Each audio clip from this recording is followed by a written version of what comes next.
Okay, finally, guess what? We're here. Hello, everybody. Hello. Hi. Hi, my name's David. I'm the GM of this. We're doing Doisp. This is the 12th game, and I think, depending on how I'm editing this, the 24th session? Episode? Episode, that's what it is. Crazy. Anyway, my name's David, like I said. Who else is here playing with me? Well, my name is Marisa, and I am Serafina Tealeaf. And I'm Eduardo, and I'm playing Xanth. Yeah. Do you remember what happened last time? You were in quite the predicament. Yes. There's a very pretty lady who's been dead standing in front of us, and we had to make a decision in which we had to choose one of us to step forward and take claim to her sword, hopefully, but we have to prove to her that we are capable, essentially. Ooh. Yeah, the whole point of the quest is to get this theoretically lost dragon slaying sword to help against this ice dragon. But she doesn't want to give it up, does she? Well, we don't know for sure. It's a discussion that we're willing to have. Exactly. It turns out we were searching around and we had the opportunity to look in a grave, a sarcophagus. It was just sitting there. And when we checked, she could tell that we were looking at that and was like, "You were going to rob me." And we were like, "Hold on." That's not proven. It's true. We didn't take it yet. We were just looking at it. Yeah. And also, we didn't know that there was somebody that was, I mean, but we're not going to say that. What we're going to say is, we would gladly show what you need, for us to prove that we're worthy. Mm-hmm. It's true. Yeah, if I remember correctly, she wanted to prove that. Her name, Lady Tanamir Alagandar, of course, naturally. What a human name that is. So human, those monsters. I think she wanted to prove that they were great and hopefully honorable warriors taking over this weapon that could be really good against dragon and not just common grave robbers, tomb raiders. Right. Which Laura we are Crofts. not. We are not those things. No. Anything but common. And we're definitely not tomb raiders. Anything but common. Just me like, yes. Whatever she says. All right, let's see if I can share this thing with our adoring audience. Yes, okay. Do you see that too? Because you shouldn't, you cheaters. No, we're not looking at anything other than our screen. Sorry, we're looking at roll 20. Perfect. Well, in roll 20 then, you might be able to, now hopefully see this lady. Yes. Yes, we saw her. What's her name again? Lady Tanamir Alagandar. Tanamir. Or just Lady Alagandar. Lady Alagandar. If you prefer. I guess I am assuming we probably don't have first name basis with her. Lady Alagandar. Yeah, I definitely was scared and started calling her lady. Lady. Like, yeah, lady. A lady. I think I had the ability to oh yeah, here. I remember. Yeah, can you see that? The full art? Yeah, she got bigger. Yeah. We all did. Oh, ooh. So, you're not wrong. So yeah, she looks like a and I think we said last time Xanth as a kind of like a hermit kind of outside, especially human society, if not centaur and all society. She has definitely the regalia, the armor and such of, you would think, kind of an honorable kind of knight class kind of person. Right. Although she's got these red eyes, this almost like chalk white skin. Something is very wrong with her. It's probably because she's dead, as she should have died like a few centuries ago. Exactly. And also to remind you, she, although not represented on the map here, around her are kind of like the bones of this dragon she theoretically slayed, and she kind of mentioned it by name, like Ashdraka was the name. And it started to move in response to things she said, right? Yeah, exactly. They weren't just bones; they were moving bones. Yeah, Don't like it. Yeah, I think there was a corpse that was just kind of housed gingerly in its rib cage, and it opened up, and then next you saw she was standing here as a ghostly kind of form. Oh, and I think she said, I think Xanth specifically asked, "Oh, can we chat for a bit?" And she's like, "Absolutely, take your time." And if I remember correctly, the four of you had, she disappeared into the darkness. Yeah. Mm-hmm. So you can't even see her now. I don't know why. I just have this like idiot. I remember her. I remember what she looked like. It was very impressive. It was important to let our millions of viewers see. It's true. What she looks like if they happen to not catch last week's episode. It's a good point. It's ridiculous. I mean, they're at the minimum back now, so no escaping us. Yes. I guess I can reveal the rest of this too. There's another thing over there. But yeah, so I think you had, correct me if I'm wrong, the four of you had kind of discussed it and said, "Oh, you know who has to do this is Seraphina, I guess." Yes, we discussed it, and she stepped forward bravely. We didn't just toss her to the flames. Thank you. Yeah, what we immediately did was we looked at Shanjan and said, "Not you, not you, buddy. You're not the one we want today."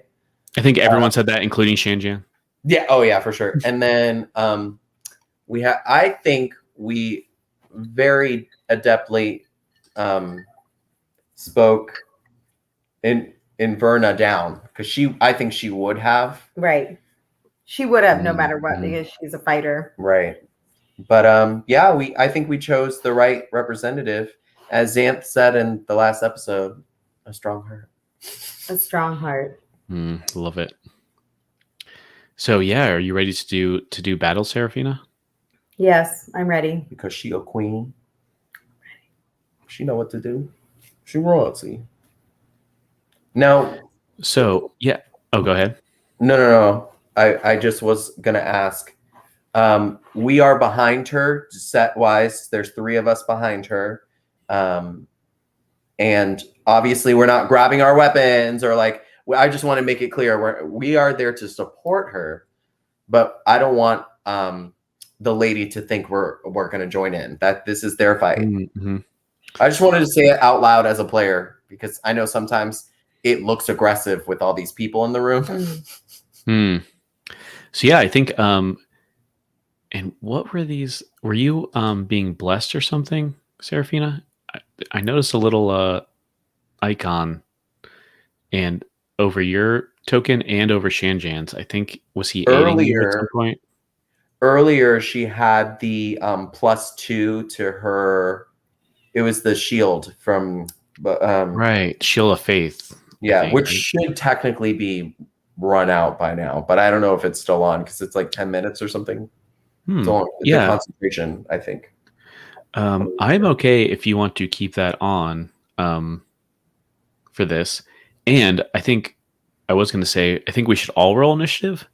And I will assume you're not doing anything, but when your initiative comes up, I think, Xanth, you were taking over for Inverna, right?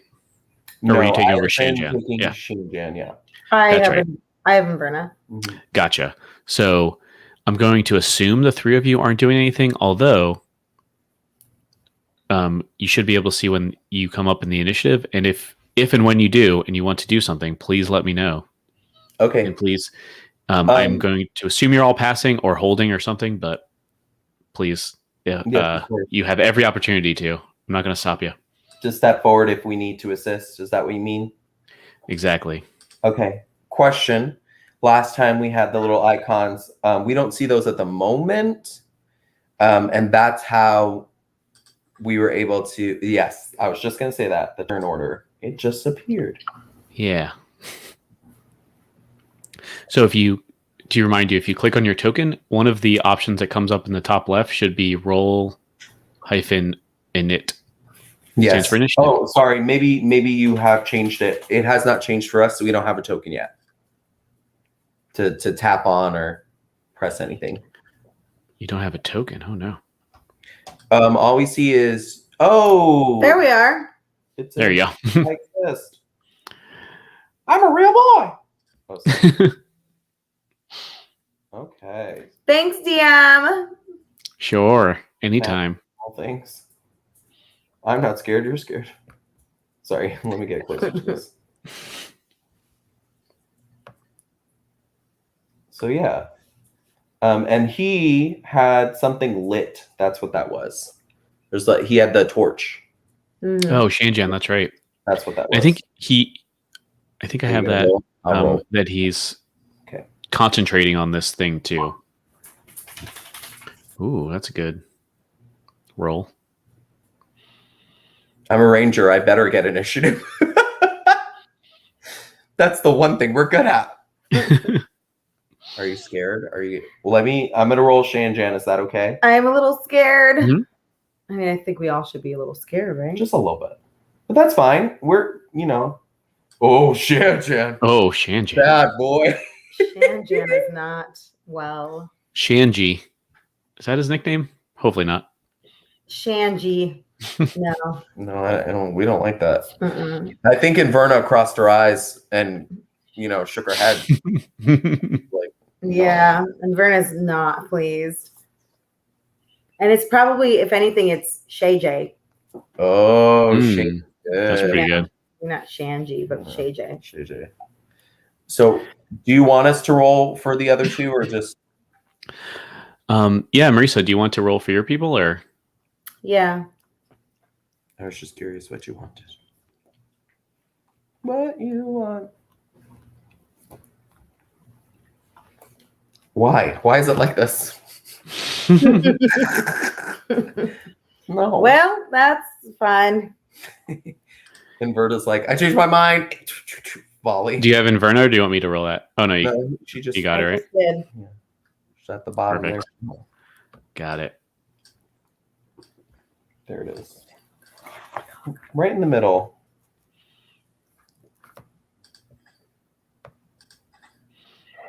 All right.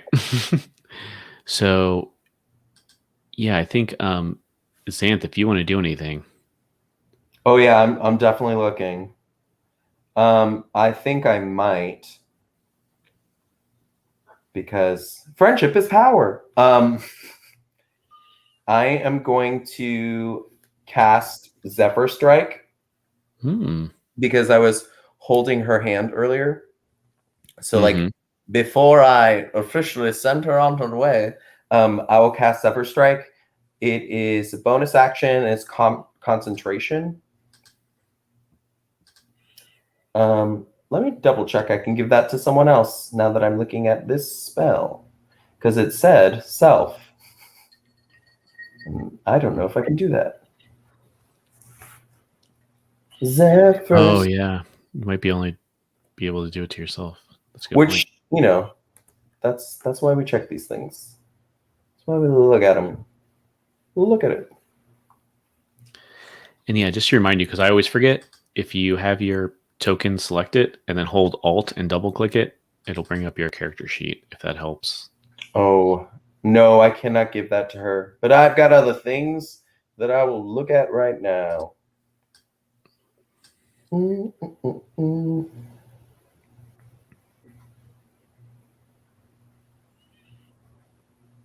Okay, so instead,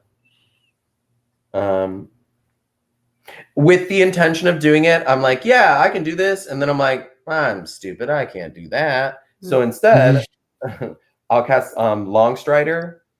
You touch a creature, the target's speed increases by 10 feet until the spell ends.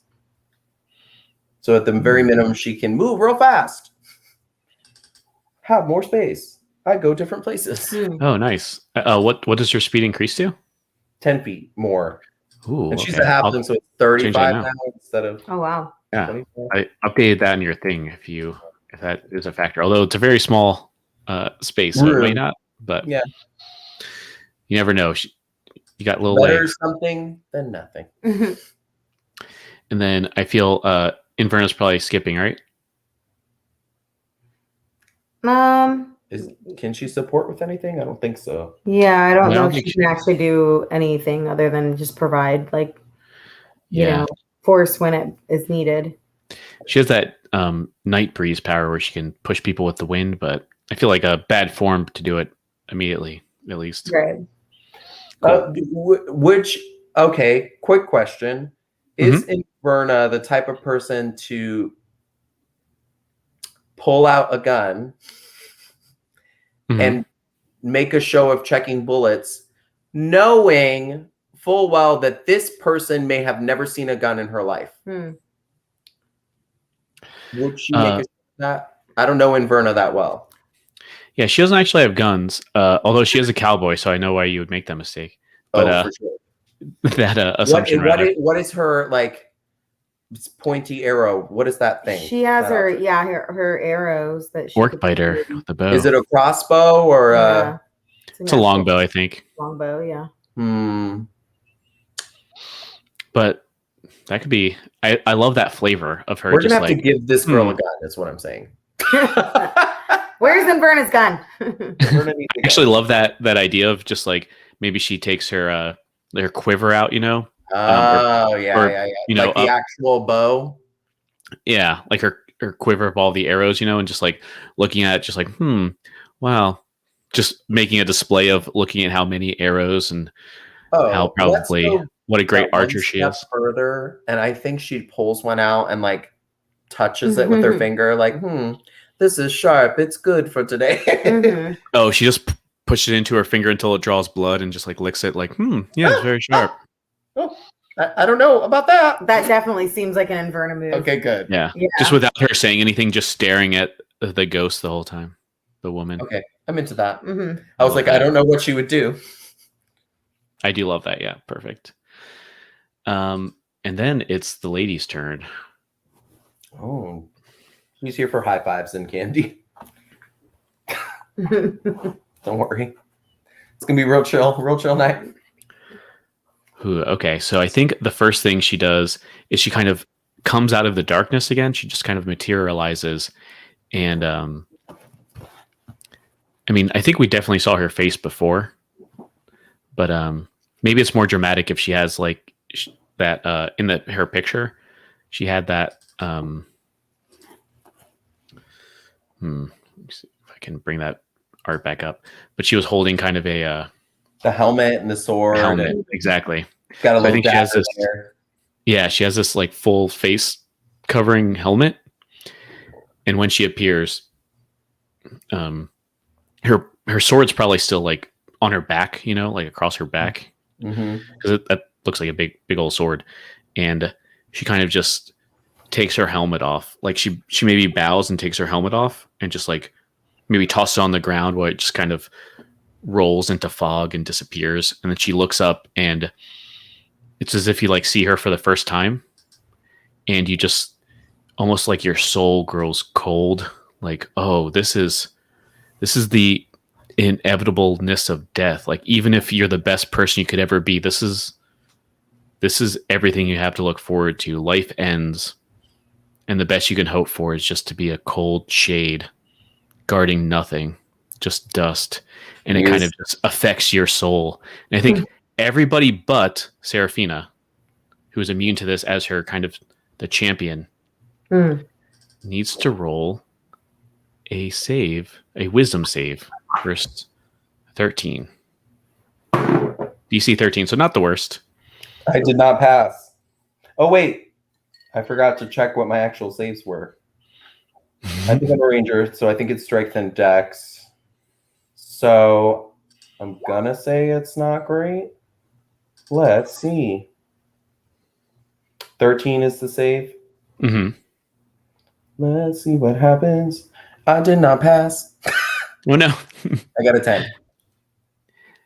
And then do you want to roll for these sidekicks, either of you, or both of you, I guess? Yeah. Do you know how to do a wisdom save, Marisa? You want me to do a wisdom save? Yeah, for Inverna there. Oh wait, is this not popping up? I'm tapping the thing. No, I don't want to put an X on my friend. Yeah. Oh, to get their character sheet, you have to hold Alt and double click. It is like an extra step. It might be weird because I'm using my touch screen, bud. So you might have to do Shandan for me. Okay, I can do that. But thank you. Thank you. Mm-hmm. He's got a good wisdom, unsurprisingly. Oh no! Wow, still missed it. She's impressive, and I'm not surprised.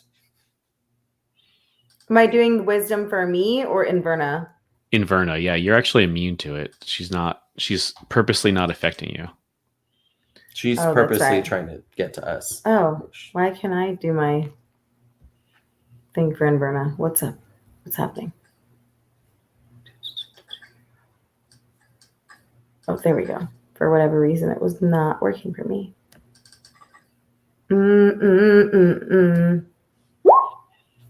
Let's see what happened. Oh yeah, she definitely got it.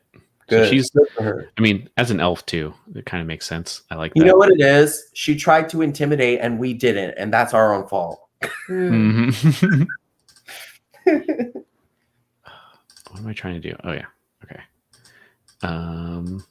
So those that failed, everyone but all the boys, I guess. Yes. Are frightened. Yay. I'm trying to find a fun symbol for frightened. What would it be? Ghost, X face, sad deers. Yeah, these icons aren't the best Thing as well.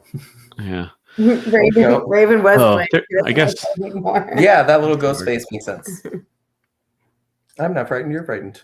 Okay, so frightened. I did make a handout in case you need to be reminded because I barely know. I think you just have to run away. I was gonna say it's either run away or disadvantage, and yeah. So a frightened creature has disadvantage on ability checks and attack rolls, while the source of its fear is within line of sight. Also, the creature can't willingly move closer to the source of its fear. So I don't have to run away. Right. Just you can't move further up. Right, and I have disadvantage if I try to do ability checks or attack rolls. Got it. Yeah. Cool. Okay. Thank you. So that's not actually that bad. That's not as bad as it was in like 4th and 3rd edition, I think. Where they made you run. It was like I think you had to move your full speed for each of your turns. So I think that's not even an action for her. It looks like. So I think I love her. She takes a galloping definitive step forward. Jeez. And I think just her, like I described, her sword is kind of on her back, and she kind of just holds her hands out and just puts them as if she's holding a sword. And the facsimile, like a copy of the sword that you saw behind you, that red one, kind of just materializes, swirls from mist and just forms in her hand, and she's going to try to attack you with that. Let me. Good thing you got that +2. I don't know where your AC is. Yeah, it's this sword here, the Dragon Slayer. I don't know if hopefully you could see we see it. Okay, that's +1. A magical item. Oh. Ooh, yeah, 21. I'm sure hits you, right? Yeah. Shite. Ooh, you have a great armor class, by the way. Oh, and is that factoring the +2? Probably not. So it's actually 20, I think, right now, if I'm not mistaken. And so she still barely hits you. Oh, good. So Marisa, you take 14 damage necrotic, if that makes a difference. I don't think it does for you. That's a good question. So necrotic damage tends to be semi-permanent. What? Just because I don't know her class, she's a bard of not valor. What's the other one? I'm forgetting. Me too. Words, not words. I'm gonna look it up real quick. Ignore me. Yeah, she's a fighter bard, but Yeah, I don't think necrotic is overly bad for her, but she also doesn't have any special resistances to it. Correct. So do you remember how to subtract your hit points from Restore? Do you want me to do it? If you could do it, I don't remember how to on here. Yeah, no problem. So I'll go through it though, just for future reference. So you click on your token, and then those little bubbles come up at the top, and the first one, the red circle, is your hit point total. Oh, that's right. Click on that, and then while it's highlighted, press a math equation. So I'm going to do hyphen 14. Oh, you're doing it? Yeah. Okay. So it took you down to 25. No. And that is her entire turn, I believe, which goes all the way to you. You get the follow up. Who? You. Feeny. Oh, I do. Mm-hmm. Okay. Exciting.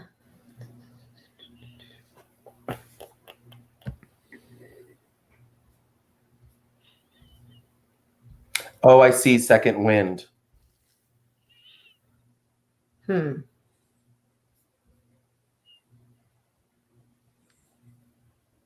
Okay.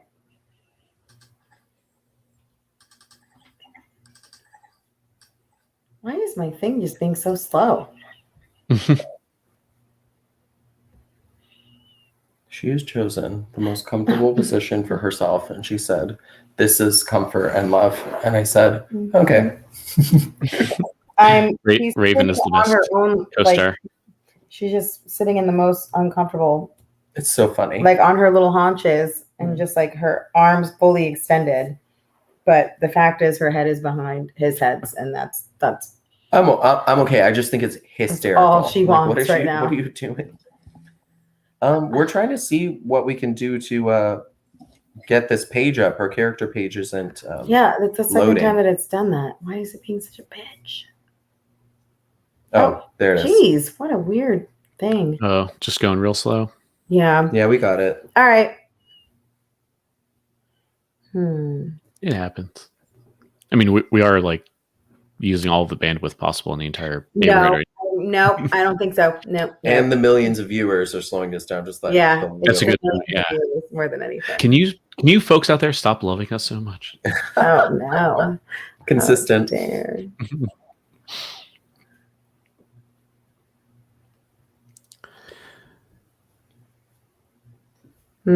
She's checking out the options. Just looking at I guess while you're thinking of that, Feeny, I think to describe this perhaps better, she so that sword kind of materialized out of just like the air and shadow around into like a full form, and just kind of I guess it did end up hurting you. So I think she maybe you're wearing that mithril kind of dress kind of thing. She kind of slices into you, and maybe it takes like, thankfully you're wearing that, so a lot of it doesn't end up scratching you, but a lot of like maybe on your neck or something, like some part that wasn't completely guarded, it like slices up this I'm looking at the outfit you're wearing now,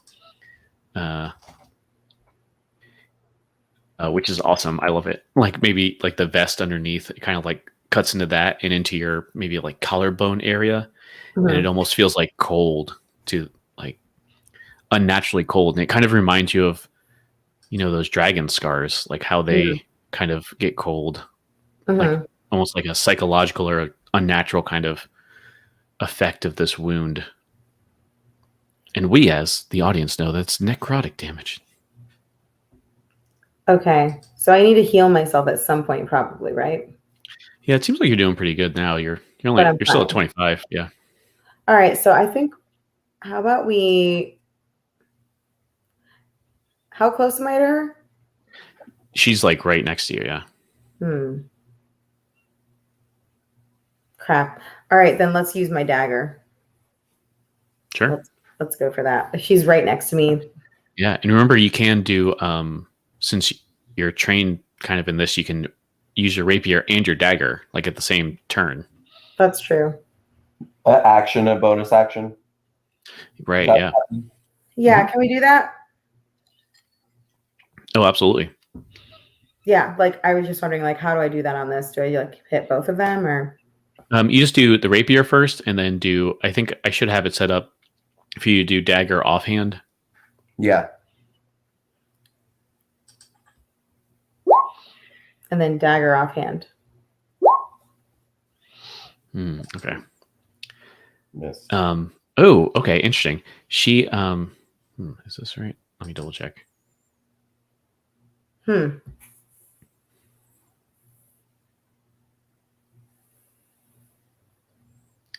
So yeah, so she's wearing all this armor, but and maybe the when you swing it, or I guess thrust with your rapier, it kind of just maybe goes like right through where her navel would be and up, and it just kind of the mist kind of follows it for a second, and it looks like she's like not made of anything. But then as she's kind of, her midsection is kind of reforming, you so quickly with your bard soldier skills have your dagger hidden, and you just come up and maybe stab her in the side or something if you want, and that does go through, like even through her armor. So I mean, it's only, I guess, 2 damage, so you only nicked her, but that did seem to work for sure. Okay. And I think that's your whole turn. So then Shinjian Quan, I think, very scared. I assume he's concentrating on this this armor assist. And is he doing anything else? So he doesn't know what to do. I think in his head he's like, oh, so he hasn't really spoken to her, but I think he has the guts enough to ask, we don't want to fight, but may we assist our champion? He's going to ask her that. Oh, interesting. Yeah, I love that.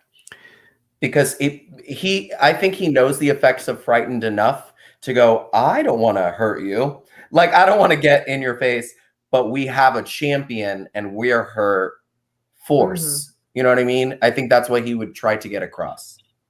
Yeah, and I think in the middle of this kind of melee with Serafina, she kind of very creepily, maybe she turns her head in such a way that that's impossible to do when you're living. Ugh, gross. Okay, yeah. Yeah. To just look Shanjan directly in the, eye to eye. These like horrifying, like red lit eyes. And she says,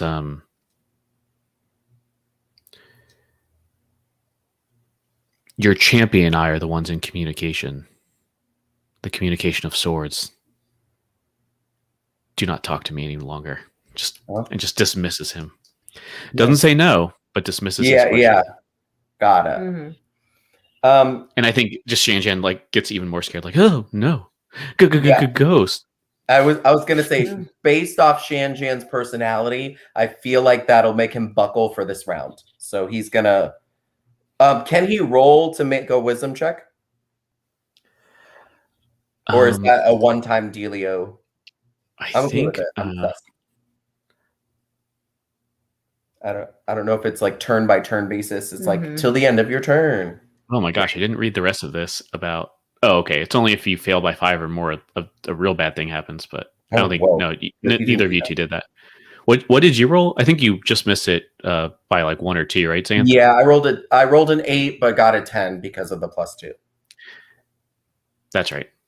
So yeah, so you didn't fail by 5 or more, right? That's Jesus. No. Yeah, then you like age like unnaturally, which is wild, right?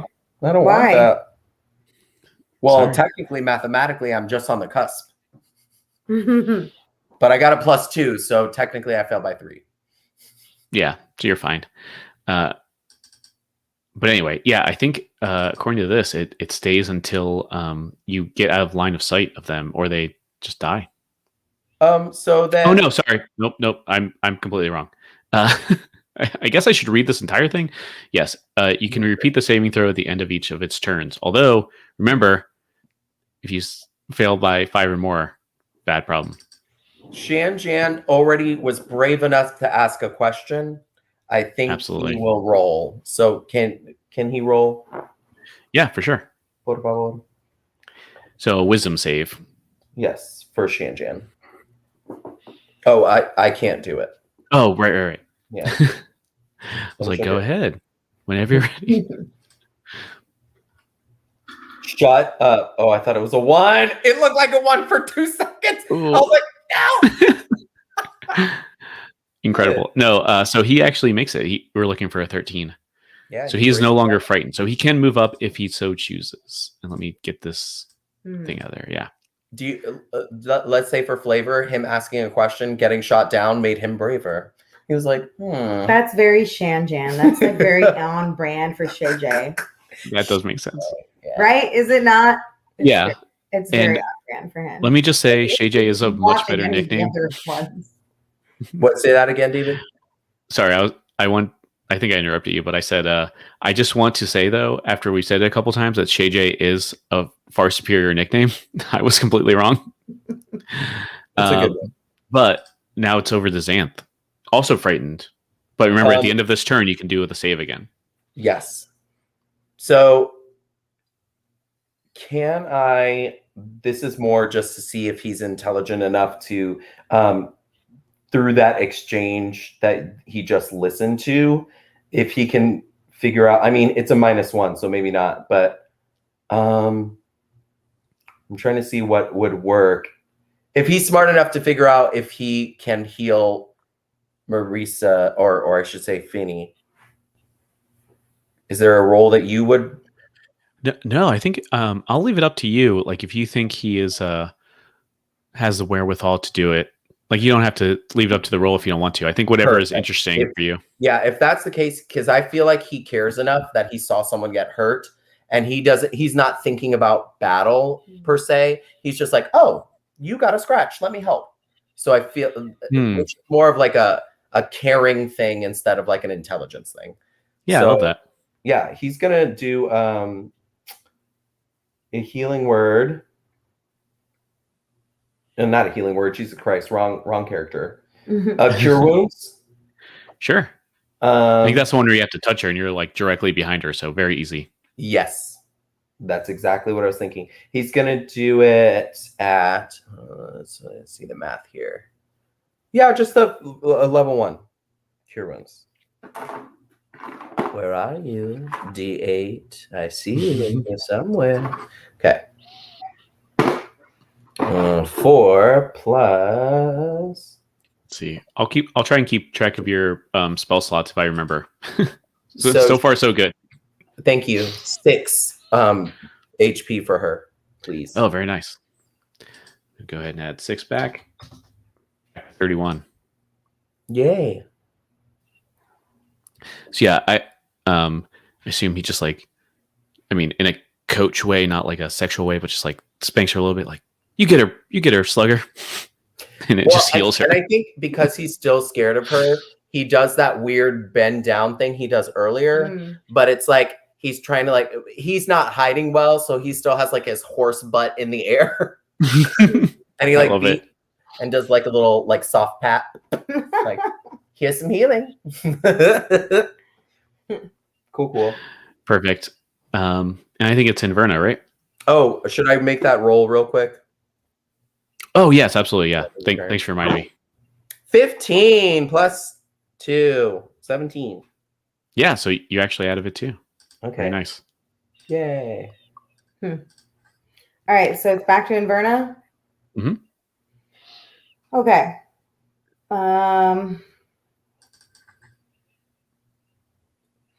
First, she's wrapping a little Band-Aid around her bloody finger. Right. Okay. I'm trying to, like, my brain is like go crazy, but trying not to. I'm trying to remember all the things she can do because she's got weird companion stuff. So it's like, what does she want to do? What would she? If I remember correctly, most of her things are centered around attacking.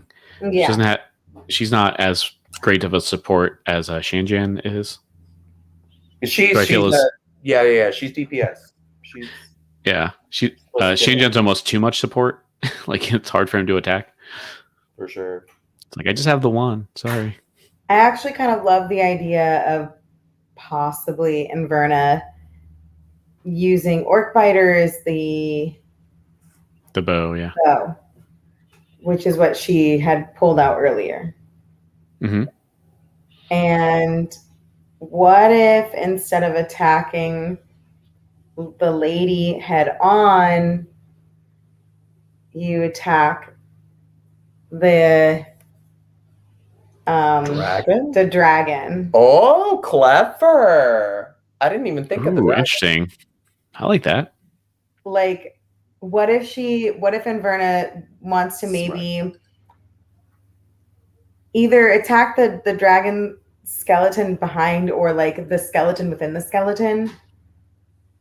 So like goes directly, like aims directly for the skeleton inside of the dragon skeleton. Does that make sense? That's The a lot. dragon. What do you, say that again? Oh, I think she was the. I think she. Yeah, was the- she's the skeleton. Is the skeleton still there, or is the skeleton gone now? No, the dragon skeleton is, but the dragon, like the corpse, the human corpse is now her. surprised as mysteriously disappeared. Okay, so well, if it's mysteriously disappeared, then maybe she tries to send an arrow directly to the skeleton of the dragon. I mean, I like it. Yeah, like that's smart. Inverna's, she took her bow out and she's already like licking her wound on her finger. Little weirdo. And then she like steps forward and is like, I don't know, says something Inverna-esque, like, well, you all tried your ways, I'm gonna try mine. And pulls Orc Biter and aims it directly for the dragon skull. As long as when she fires, she makes this pew sound that sounds like a gun. Pew! Gunshot sound. Oh, I went like Cool. laser. Yeah. Yes. Yeah, let's use the Orc Biter and aim it directly at the skull of the dragon. I sort of can't love wait that. for the dragon to appear for on the map as a giant dragon. Oh, geez. All right, do I need to hit that? Yeah, just make an attack with Orc Biter there.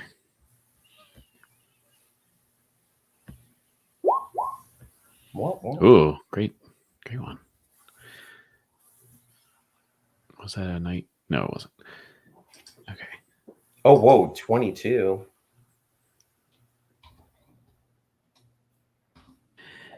Yeah, and I think like the this arrow kind of maybe it doesn't like break through the skull, or the skull, it's there, but it kind of like sticks into it, and you see this like skull kind of, or this skeleton, the skull, like move around, and maybe it has like this weird dragon claw, that skeletal claw that kind of comes up from somewhere where the arm would not be, like the middle of the thing, and just like scrape it off and just breaks the arrow in half. But I will say those astute watchers of this battle do notice that maybe like that mist around Lady Algondar kind of like ripples when that happens. Mm-hmm. Oh, good job. Inverna. Nice. And then I think it's the lady's turn. Unless you want to move anywhere. Who, me? Inverna. Yeah, I don't think you did, but just in case. I mean, can I? She's got movement. If you want. But it just depends on if you want to move her. I mean, I wouldn't mind moving her. Well, go for it. All right. I'm flanking Feeny. Or Inverna is Okay. flanking Feeny. All right. I will say that's going to be harder to do. Well, no, I guess you're actually arrow or arching the, Yes. the skull Yes, up in the ceiling, so don't worry about it. Right. So I think she, as Inverna kind of comes closer, does that kind of unnatural, like I'm imagining like a Japanese horror movie kind of, where she's in the middle of this, and then like a frame happens and she's completely in a different position, like looking at Inverna. Ugh. She just kind of just puts her hand up, just like, leave us. And then the frame happens again and she's right in battle again as if nothing happened. Although weird. nothing happens with Inverna. I don't think she would be overly intimidated by that. And in fact, like I said, she's going right back into it. Let's see if she... Just to be clear, she said leave us, and she said that out loud. Now, was it specifically to Inverna? Is that something we could not hear, or... No, I think it's very clear. Like she kind of put her palm out to Inverna. Okay. Noted. Thank you. So, if I'm not mistaken, you still have that armor class boost. Yes, +2 Yeah. to her DC. Yes. So I think she misses you. Oh, Which is pretty good. Nice. Thank goodness. Jeez. Yeah, she was It's going to do some damage for sure. So yeah, do you want to describe how you avoid this blow somehow, either dodging or with your armor? Was this the red sword that appeared in her hand? Yeah, the So Dragon she still Slayer technically has a sword on her back, right? Mm-hmm. No, it disappeared. It's kind of just like formed. Okay. I was just curious. Mm-hmm. With your halfling body, how did you make this happen? With your beautiful, just booty padded. I know, right? Just booty padded. Good game. And okay, so just sorry, I got a little confused there. The lady wants to just meet with just me. Yeah, she said she wants to fight the champion to make sure that you're an apt warrior and not a grave robber. Right, and everybody else is leaving at this point? No, everyone's still there. In fact, Right, Inverna's getting closer. Yeah. Oh, okay. That's why she talked to Inverna as she took a step forward. She, in fact, tried to frighten everybody away, but no one left. Okay, I got it. And yeah, actually, it's your turn too, by the way. Right. So it's my turn to talk to the lady and to possibly make a move. Yeah. I don't know if I said that or if you saw it in the thing. Yeah, I see it. Okay, so then Feeney's encountering this lady says, "My lady, I'd be happy to prove to you that I am no grave robber, but I am a honest and true strong heart. But my friends will not leave. If you prefer for them to stay back, if I tell them to, they won't move. But we all came on this mission together on a quest because we are here to slay the ice dragon and only seek the sword to protect the people of Vandalin and Icespire Peak." Yeah, and I think maybe as she's, I mean, you two are both in like a sword fight at the moment, and I think she, like, continuing the sword fight, D&D, it's hard to explain, but in the midst of this battle, you're kind of saying that maybe like, out of breath or, as you're swinging your sword and everything. And she, without saying anything, like her mouth isn't moving, but you can just hear, and all four of you can hear this. But she says, "Words are wind and sword is steel. Prove if you can fight this dragon or not." As she continues the attack. And again, does not say anything about your companions. But do you want to attack her or do another thing? Okay. Whoops. So to remind you, last round you attacked her and you're it seemed like when you would kind of pass through her almost, but you were able to get a solid hit with that dagger. Maybe catch her by surprise. But it seems like some attacks work and some don't. Right. Possibly at random. Who knows?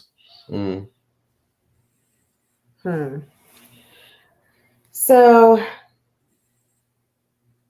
is there any way that I can like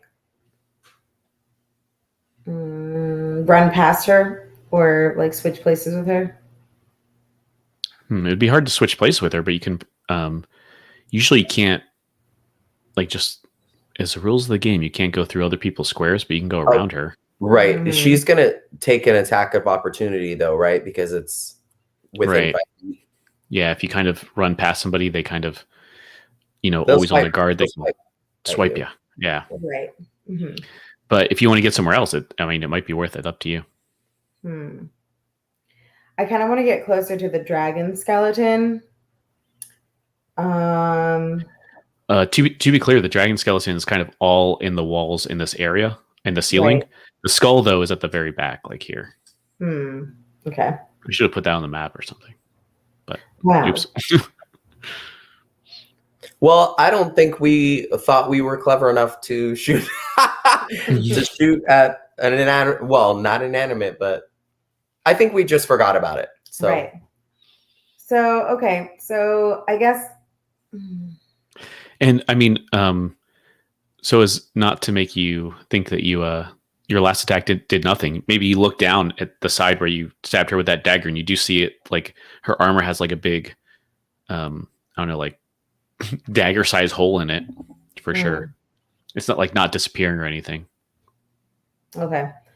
All right. Fine. Let's. At this point, I think Feeny would say. It would hurt me as much as it would hurt you to have to do this, but because I'm doing this for the people, I have to take this sword. And then she takes her dagger and she slices her on the opposite side of where she hit her on the first time. Do you want to use both attacks, the rapier and the dagger? Yeah, last time. There's a surprise. Yeah, I like it. Go for it. Get 2 attacks. Man, where's my thing? You should be able to rapier. Rapier and then bonus. dagger bonus. Got it. Oh no. Unfortunately, Well, then, not we great got some of rolls. those birds. What was that? Something about birds? That's birds. The birds are everywhere. Yeah, she so I think she just expertly kind of parries these 2 blows. Do you want to still try and move, or do you want to pass the turn? Or No.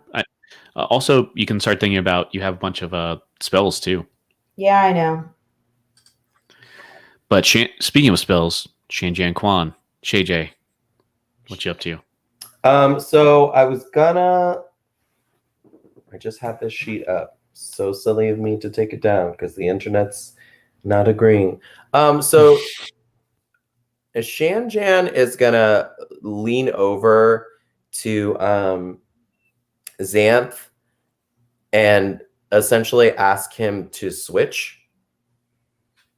Because he wants to be behind Feeny. Mm-hmm. So I guess he's gonna hold his movement until Xanth says yes or no, I guess. But that's his movement. So he is gonna take Inverna's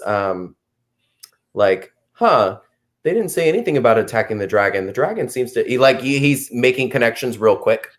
Yeah. Like the dragon's over there. The dragon would suck. I don't also want to fight a dragon.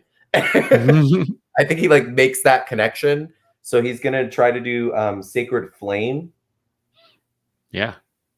So I feel like, what color do you think his Sacred Flame would be?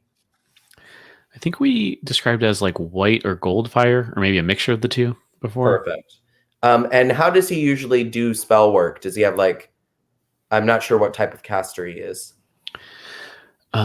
When he has the time to, he rolls dice to help him. But I think in battle, it's just kind of a Timora's blessing kind of working through him. Oh no, it's even better. It's that new thing that kids are doing where they roll the dice and walk at the same time. Mm-hmm. So he does that roll the dice walk. No dice in his hand, but the flame flickers at the end of his tips, and it it precariously like hangs there for a second. So maybe she thinks to herself, he's going to attack me. But then it goes to the dragon. I love that. That's really cool. Because you never know where the dice are going to fall. So I think that's what he thinks anyways. So that is it a dex save or? Correct. Dex saving throw, 15 for him. Ooh, not at all. Oh, yay. How much damage? He rolls a d8 of radiant. So let me roll that real quick. Oh, boo. It's 3. Does he add anything to that? The target gains no benefit. No, but it's still, he did something. Yeah, not bad. And it's a cantrip for him, right? Mm-hmm. Oh, perfect. That makes me feel better. Man, I really thought these would be somehow resistant to radiant or something, but I guess not. Weird.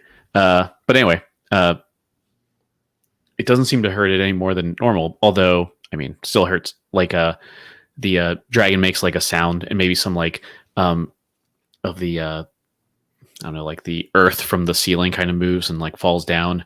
And again, astute observers will notice like a ripple goes through Lady Alagandar's like whole form. Interesting. When that happens. Okay. And then I think Shanjian's done, right? Yep. So you and Xanth switch places. I'll move you. Yes. There we go. Yep. So Xanth awkwardly lets him like run under him. So like Shanjian run under him, and he like watches him. So you see like his horns bend down. And he's like, "Oh, we could have done this different." I think the whole dice hand thing threw him off. He was like, "Oh, all right." But now that he's seen 2 people attack the dragon, he's gonna nod his head and go, "Okay, I can follow. I got this. We can do this." So he's gonna take the longbow from his back, and he's gonna knock an arrow and go ahead and try to shoot the dragon. Yeah, I love it. Let's see what happens. Shoot the dragon. Oh wait, I have this character thing. Maybe I can do it through my character. Fancy. Summer. Longbow. I don't know what happened. I wasn't looking. Uh-oh. Oh. You did the longbow too hard. Someone's car alarm went off. So hard. Yay. So just as a reminder, because of my Fey Wanderer, it added that dueling psychic damage. I'm going to let it add to that. Yeah. So my question to you is it the 12, which I rolled, which, yay me, that's pretty much the max I can get. Is it adding the 3 to that 12? So is it 15? Or yeah, is it, actually, I'm curious. Yeah, it is. If you hover over it, it'll tell you what you actually rolled. So you did maximum damage on the piercing, I assume just the arrow. And if you hover over the other one, you actually got minimum on that. Weird. Oh, well, so you rolled minimum on the extra damage, but maximum on the standard damage. Right. So it is a 15 total. Nice. So then he's going to try to do it again because he has 2 attacks. Okay, yeah. What is your dueling style like a special type of damage? It's +2 to damage. That's what it is. Yes. Is it a special type of damage or just extra? It's just extra damage. Okay. To whatever. The psychic damage is only 1, sadly. And I can only do it once a turn. So if I roll it again, obviously we're not going to count that, but we're still counting the +2 dueling. Just wanted to say that out loud. That makes sense, yeah. It's annoying because she has like resistances and immunities to certain types. I'm like, yeah. Now I got to do all the math. Come on. I'm sure. All right. Well, I'll roll again and see what happens. Longbow, go. Do something. 27. Jesus. Wow. Oh, critical. Incredible. Xanth is real good. All right, Xanth. So let's see. Okay, so the psychic damage, but the dueling damage still works, right? Correct. I assume? Dueling damage is still there. It's a psychic damage that won't count. So it's just the 5. Gotcha. So 8 + 7 + 5? Yeah, I think so. So 15, 20 damage, right? Total? Hell yeah. What a man. What a horse. Okay, so let me describe that, because in my mind, Xanth is good at ranger stuff, but I guess I haven't used him yet. Yeah, actually, before you do that, let me describe ahead, it a little bit, and I'm going to edit my stuff out and Do let it, you do it. So I think something about this, because you did an incredible amount of damage, like maybe you break one of these bones or like pierce through the skull or something, because it's gonna. I think the dragon's gonna like make a scream or something, and like a huge ripple goes through the lady, and she looks like rough now. So factor that into your description. Yeah, for sure. So I feel like the first arrow, you know, we have the little like flames, and she's been shadow warping, and he's like, I don't know if I have this like vision correct. You know what I mean? Like he's like, I hope I hit this right. So both of his horns start to like shimmer just that little bit of extra like Fey Wanderer magic. And both of his eyes, and you see his ears start to flicker, and he's like, wait a second, but should I? And you hear him talk, and this is like, he's only this, what is it, 10 seconds around or something? He's only got like 3 seconds where he's like, well, guys, okay, I got it. I'll do it. It's like a cheering section has happened. So he actually gets that first hit, and you hear him go, woo! Like even he's surprised. And then he sees I think after that first hit, the dragon's head kind of, because he aims for like, I don't know, the head, and an arm comes out of nowhere. You know what I mean? Mm-hmm. Yeah. And it kicks because the shot was so good, it kicks the arm back and hits the skull anyway. It's like that first shot did, like, he was like, what am I doing? This was real good. So then the second shot is way more confident. And he like, you see him like straighten his shoulders a little bit better. He knows he can make the hit now. So the second one's even better with less of the extra flare, but even better. And this time he does hit like the skull, and the arrow jams in just a little bit tighter. Right. I think that's how those 2 hits roll out. Oh, I forgot, it hits with psychic damage. So that first hit, because it hit with like just a little bit, you see like a little tiny fizzle of like where the arrow hit the arm, it went just a little. Oh. Yeah. Oh, I love it. Yeah. Incredible turn there. That critical is pretty helpful. I was shocked. Then over to Inverna, I believe. Okay. So at this point, Inverna she kind of looks over at Xanth, and she's sort of like just been like not necessarily paying attention to him the whole time, or at least ignoring him for the most part that she can. Agreed. And she just kind of turns around and does a very unlike her, well, I'll be. And that's a compliment. Very Southern. Well, I'll be. Well, I'll be. And maybe even says something to Xanth in her Elven language, but like something that he can understand, and says, they're close, like, they're brothers. You know, says like, good job. And if that's true, he will nod. He'll be like, ooh. Yeah, she kind of tips her hat and is like, good job. And then that's all she needs to say. And then turns back to the lady. And I think at this point, Inverna's going to go ahead and use Orc Biter again and aim it directly at the middle of the skull this time. Oh, yeah. Love it. It's a ball. It's a shootout. Yeah. Yeah. Yeah. Go for it. Go for it, mama. Well, I'll be. Yeah. Good job. Love it. Fingers crossed. We don't know what I know. We don't know what this dragon is.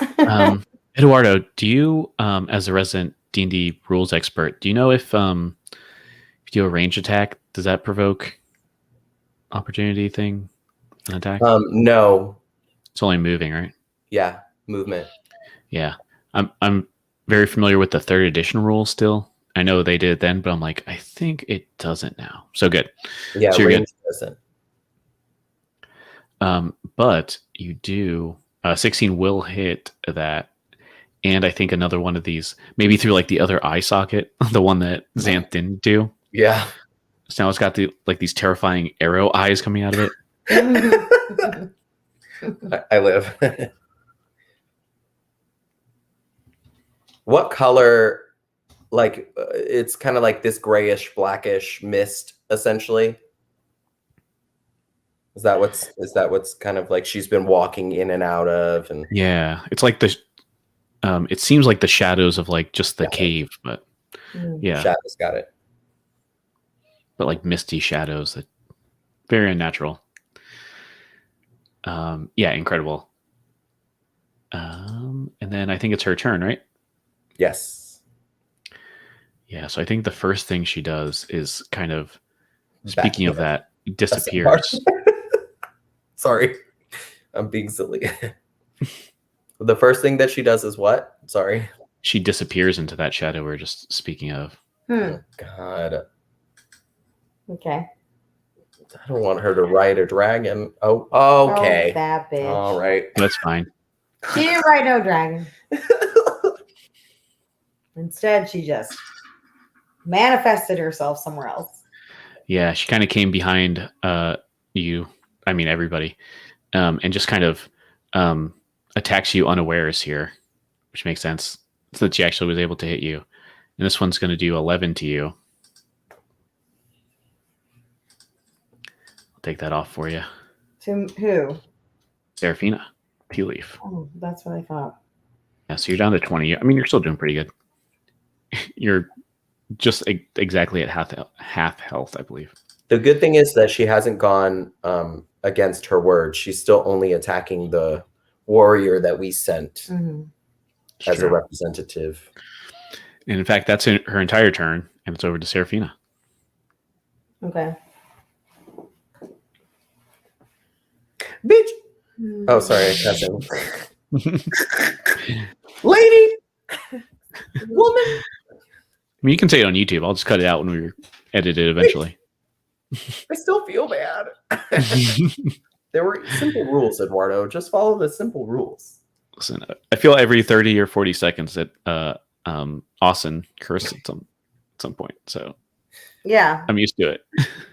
For me, it was the pan and the sizzling. Oh, God. Oh, my God. The pan and the sizzling. Pansexuals. No! That's when I knew we hit a certain level. I was like, where are we? What are we talking about? I believe he kept that in the soft recording, right? Oh, it's in there. Yeah. I listened to all of it. So yeah, what's up? What's Seraphina doing? I want to kind of look into my actual spells again, and I can't remember exactly what there are. Yeah, so if you go to your character sheet, so double click or hold Alt and I got double it. click. Mm-hmm. Okay. Uh-huh. I'm wearing. I just need to know like where's my descriptions. Yeah, it's very easy to miss if you kind of in the top right ish. It's you got a box that says core that's lit up red. Do you see that? Oh, okay. If you switch to spells, it'll show all your spells. Heard. And then if you go over them, there'll be a little word balloon and an eye circle. If you press the eye circle, it'll give you information. If you press the my bad, I didn't mean to do that. If you press the word balloon one, it'll go to the chat. Don't put it in the chat, everybody. I have that one on you right now. Oh, you do. That's right. Mm-hmm. She was just, making sure that she knew exactly. Oh yeah, Thunderwave is your old standby. Don't tell everybody what I'm looking at. Oh no. Just kidding. I'm looking at Thunderwave. It's one of my favorites. Tried and true. You also had that the Cloud of Daggers as your MVP in that one. I love Cloud of Daggers, but doesn't that hurt everyone around me? This one true, yeah. And so will my Thunderwave. Yep. But oh wait, nope. You have to make these decisions on your own. But I'll tell you later. Okay. You'll be like, oh. And I'll be like, yes. All right.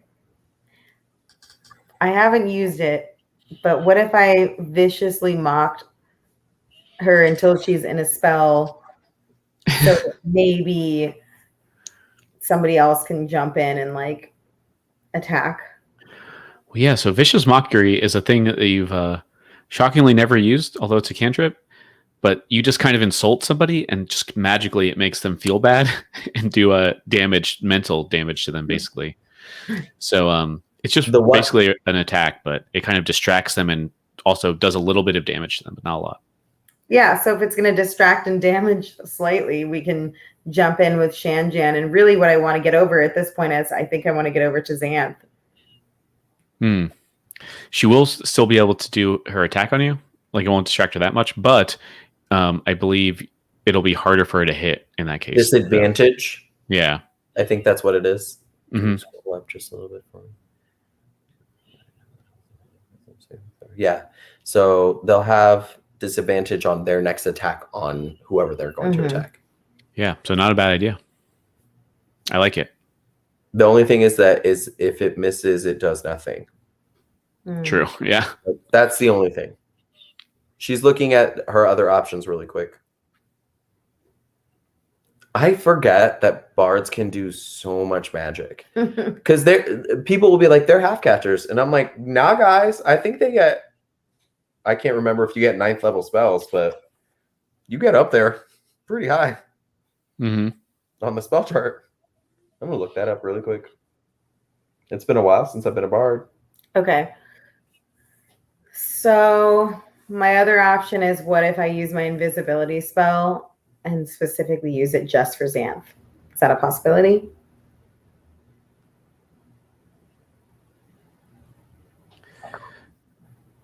Possibly. Yeah, they get nice spells. Yeah, not the worst idea. Although, like we were saying before, though, she's not really attacking anyone else. Yeah, it seems like she's very she's attacking me, but like if I make Xanth invisible, and maybe he can attack her easier. Possibly. Although invisibility, I believe, stops working once they attack something, I believe. Correct. That's greater invisibility would keep me invisible for a while longer. All right, I guess let's try vicious mockery. Yeah, this is the first time you used the cantrip, which is interesting. So often that I've looked at this and thought, what the hell am I going to use this for? Yeah, this is a really good time. All right.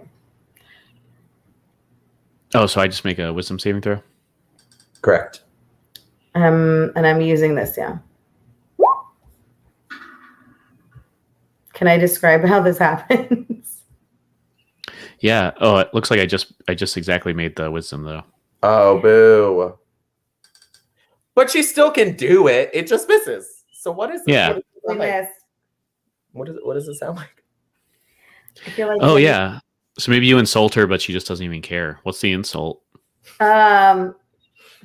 Well, Seraphina's still a nice halfling after all, so maybe she's, I don't know, says something really like something that she thinks is going to hurt her, like, oh, well, you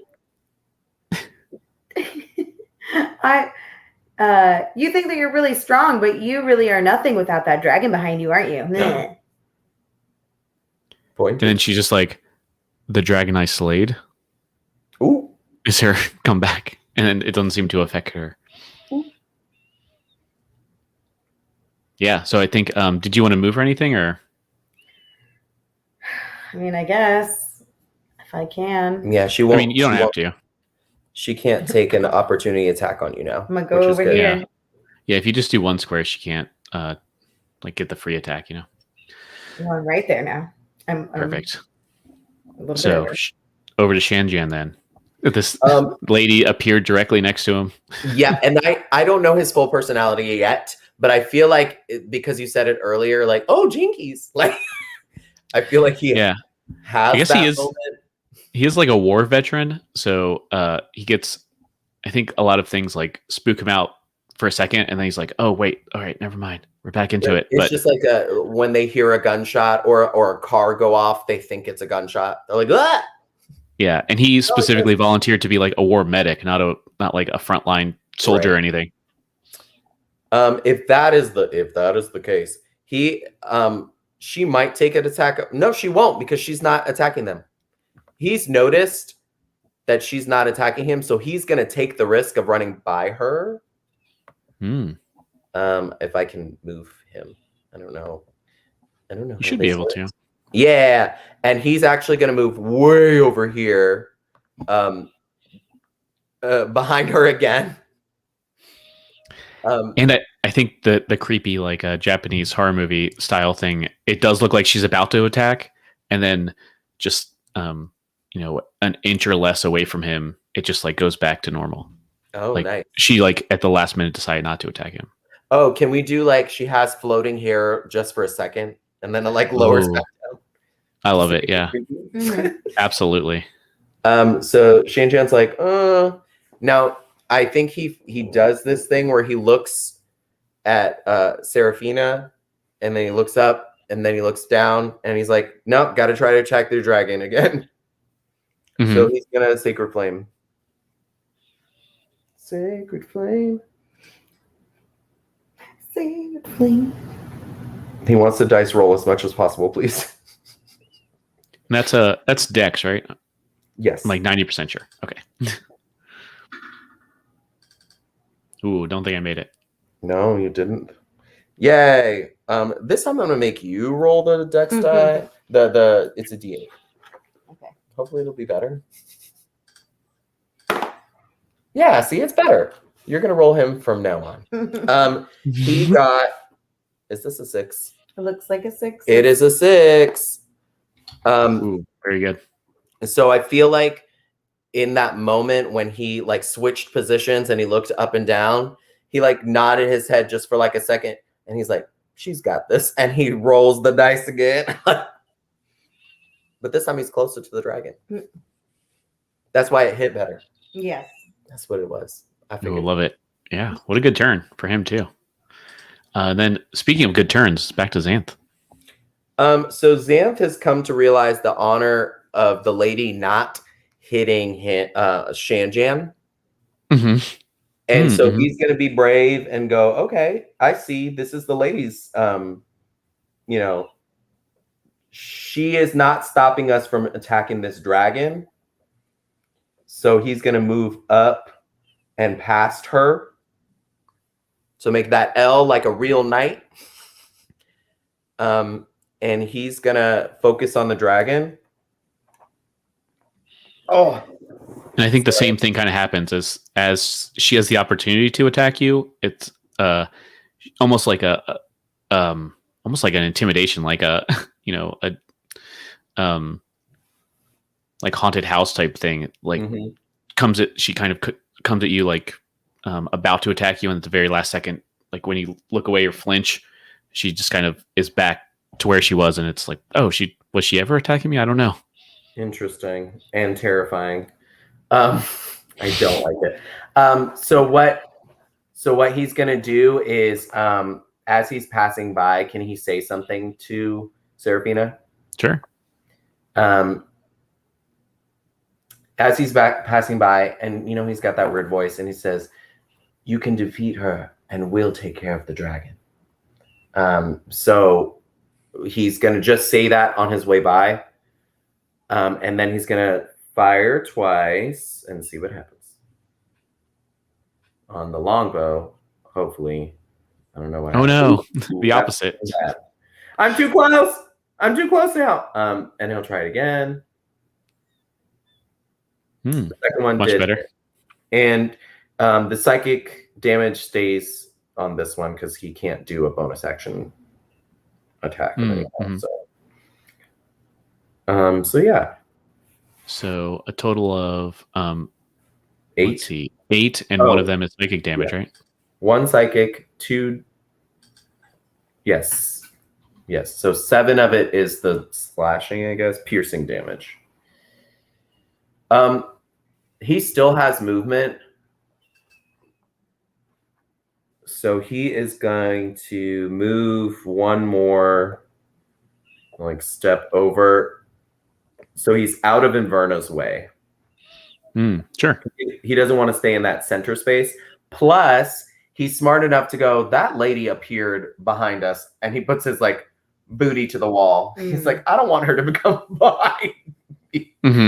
So that's how he handles that. That makes sense. And speaking of Inverna, it's her turn. Okay. Now Inverna is getting extremely over it. She does not want to deal with it anymore. And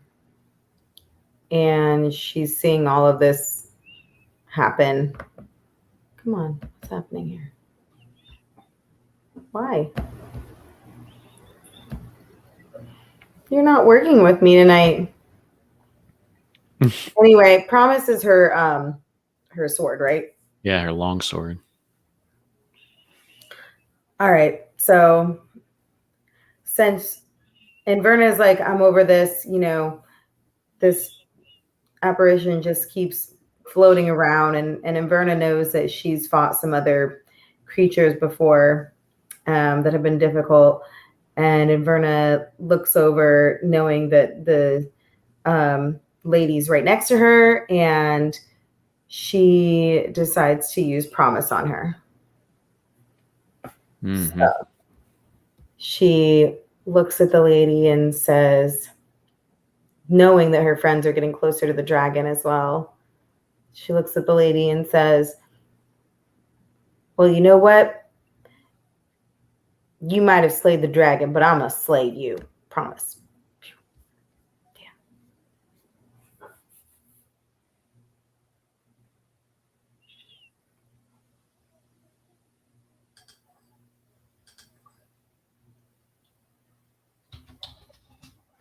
Yeah, and I think it does. It seems to affect her for sure.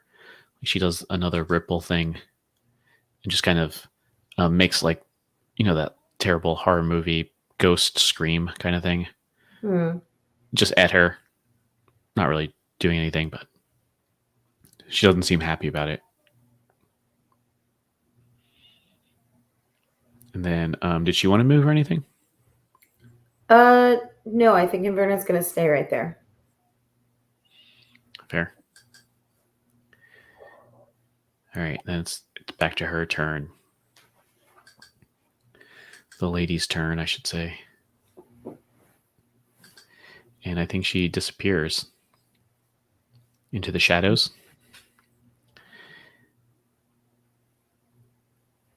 That seems right. Yeah. And it kind of a second goes by, 2 seconds, 10 seconds maybe. And it's kind of all silent. Everyone, I think, is on edge. What do you do? Is it still her turn? Whose turn is it? I think we're currently out of initiative. Is the dragon still there? Yeah, it's up there. It's definitely broken. It's got some pieces missing. Has cracks in it. Moving? Yeah, I think everything's kind of silent. Oh, maybe the only thing you hear as everyone's like panting, in the middle of this battle, catching their breath, is just like the dirt and the earth kind of settling to the bottom from the ceiling.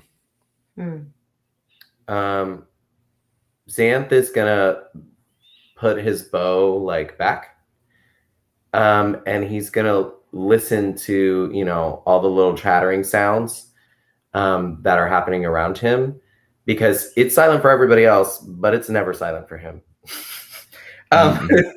And he's gonna tilt his head and look at Inverna and go, I think the lady might be confused about who the champion is now.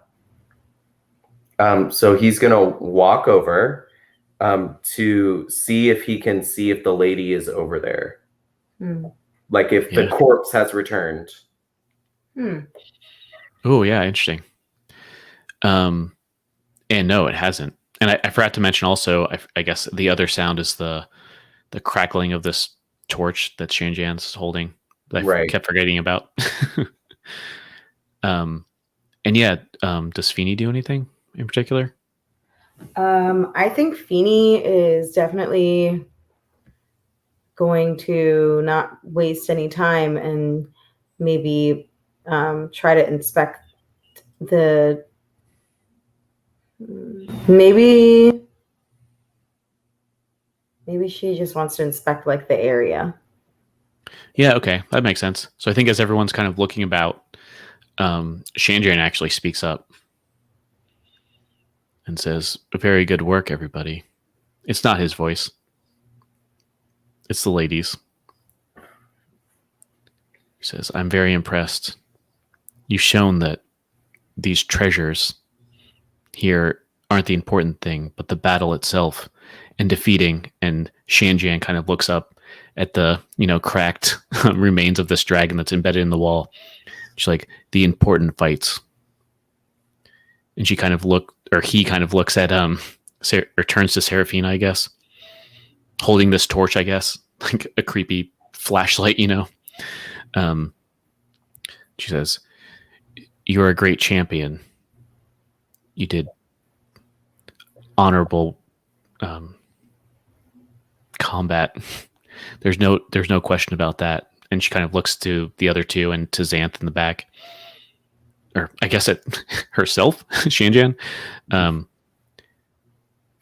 But no one's ever defeated a dragon by themselves. You have good companions behind you. Nice. Okay, good. Metal. Says. And then maybe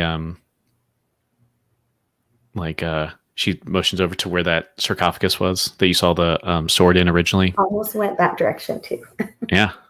Maybe you are there, perhaps, and you can see inside as she kind of gestures toward it, and she says, "That sword won't do you any good. It's centuries old. Weapons don't last that long. But the important thing will always stay with you." She says, "Show me your weapon." Show me your teeth. So not her tiny dagger, but her regular rapier. Yeah, whichever weapon you want. Yeah, she's talking to you. Whichever weapon you want to present her. True. Or maybe she'll make it more dramatic. "Show me the blade you wish to pierce the heart of this dragon with." Yeah. Thank you, drama. Is the rapier bigger than the dagger? Oh, for sure, yeah. A rapier is like a regular size sword, like a fencing sword. Exactly. I guess the rapier then. Yeah. Yeah, and if you give it to Shanjan. So she takes the rapier out, and she, Feeny, takes her rapier out and does like a little bow almost, and kind of like goes on one knee and bows her head and says, "My lady, I hope you forgive me for using my dagger on you, but I'm only here to protect and to serve the people of this land." You're a police officer. And protect and serve the people of this land as a bard and an artist. There it is. That's what I want to hear. I only got into fighting so that I could bring joy through music to the hearts of every person in this world. Good bow. Here's my rapier, and thank you. Yeah, and so Shanjan kind of takes it, and you notice that like Shanjan's eyes are kind of like rolled back and kind of glowing. It's really off-putting. And Shanjan just kind of like holds this rapier and kind of like weighs it, like puts it back and forth, and nods his head, and with the lady's voice just says, "A good blade, small but sharp enough to pierce a dragon.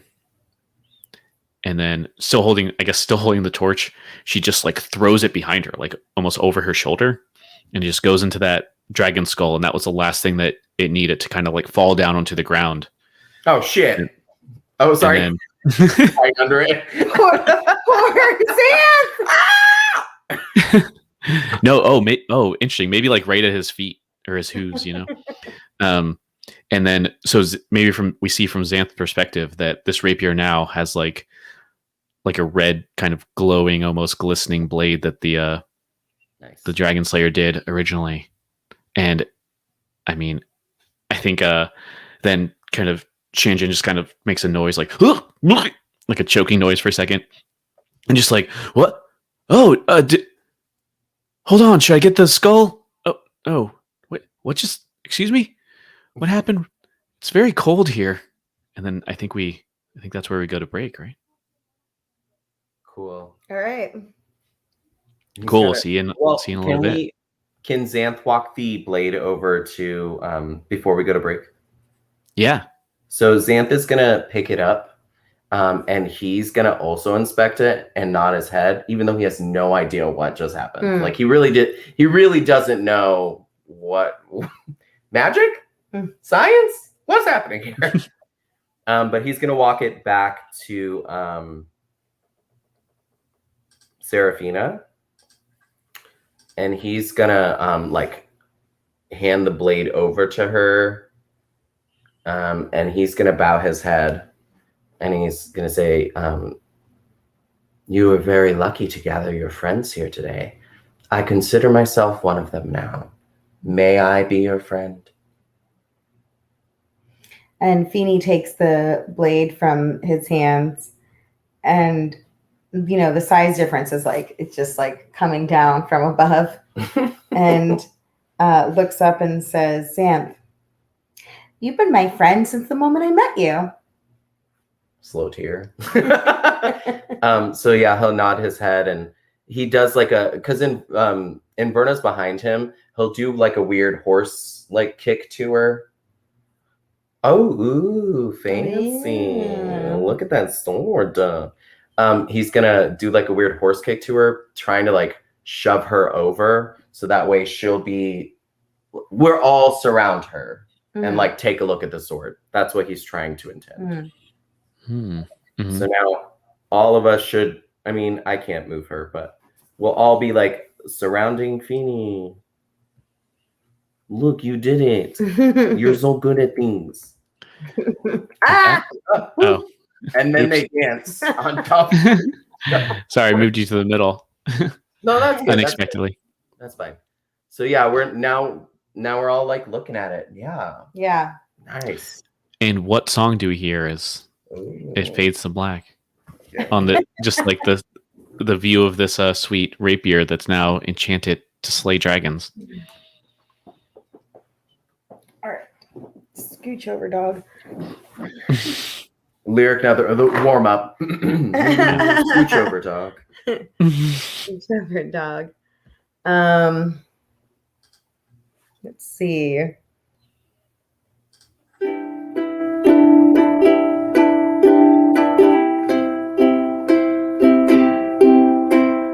Good job. Good job. This is actually sung by Inverna, this one. Oh. Oh, fascinating. You did a good job, Xanth.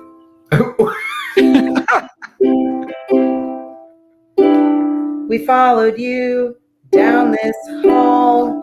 We didn't know where we were going at all. I didn't like you very much, but to be fair, I don't like anyone here except for Feeny Teeny, and I guess we're calling him Shay J now. Don't like that either. But not more than I dislike orcs.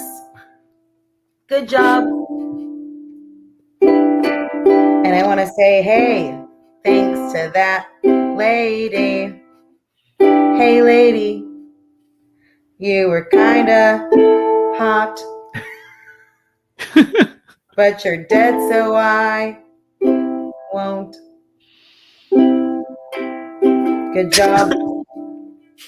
Good job, everybody. Good job. Good job. Love it. I was waiting. I was like, I can't. Love Inverna's singing debut. It was so stilted and perfect. That That is exactly correct. needed.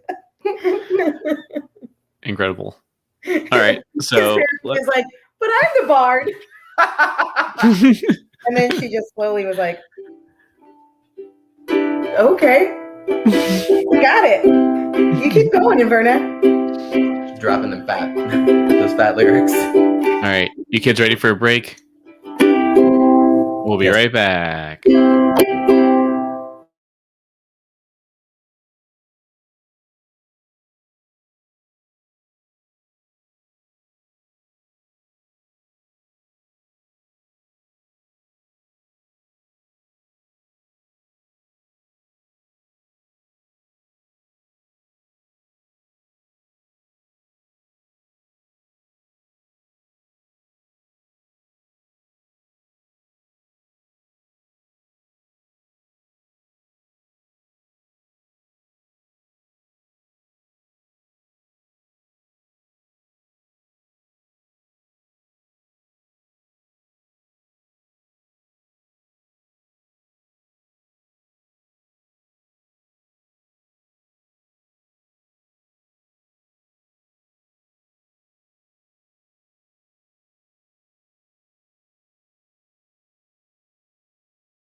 Oh, hi. I was on mute, and so are you. But now you're not. Hello.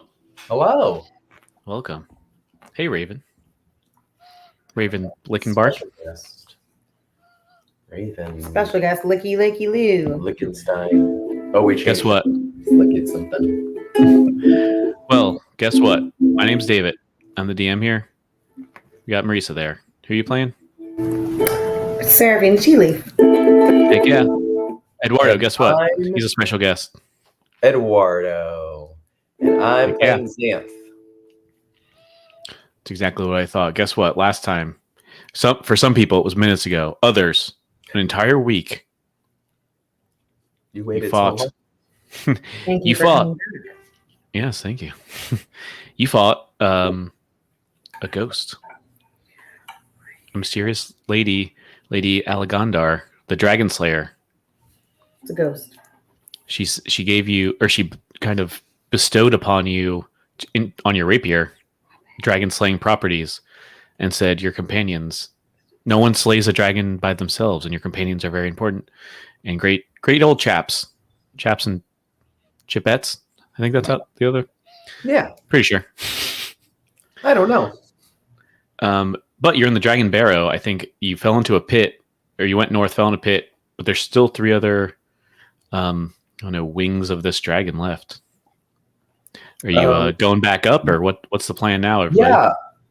I feel like we are going to because Feeney's got her new sword. It's glowing red. It's pretty. I'm gonna give her the opportunity to like look at it, sheathe it, unsheath it, sheathe it, whatever she needs to do to make it like feel real good. So I'll take the lead, and I would like to go on the opposite side to the other side of the because we passed the sarcophagus of the first one. Mm-hmm. So see if in the second sarcophagus there's anything that we can utilize to help us with this dragon issue. Maybe armor, maybe a shield, something that has survived the hundreds of years. Yeah. So in this one, there is another. If you remember the other sarcophagus, the one on the west side, had kind of almost like a sculpture of someone who kind of appeared like pretty similar. Now that you've seen her to Lady Right. Alagandar. Phew. So many syllables, lady. But this one is much less fancy, and it does have what's a good salt of the earth adventurer medieval person's name? Sir Kenneth of Dunbar. Love it. So yeah, that sounds right. So yeah, I think not even Sir, like even more salt of the earth. So this just says like Kenneth Dunbar. It's like noble squire of the lady. Aww. Okay. He loved her. Let's be honest. It was a very daring backstory of him being in love with her, and she like saved him from poverty and like was training him and all this like beautiful. I don't know the truth. That's just a story. Right. Yeah, Just that's in it's in a really tiny print under his name, like carved in. He loved her deeply. She respected that he would carry her things.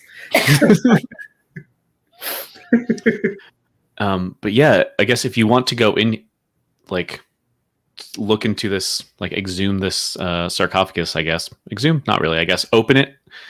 It is very heavy.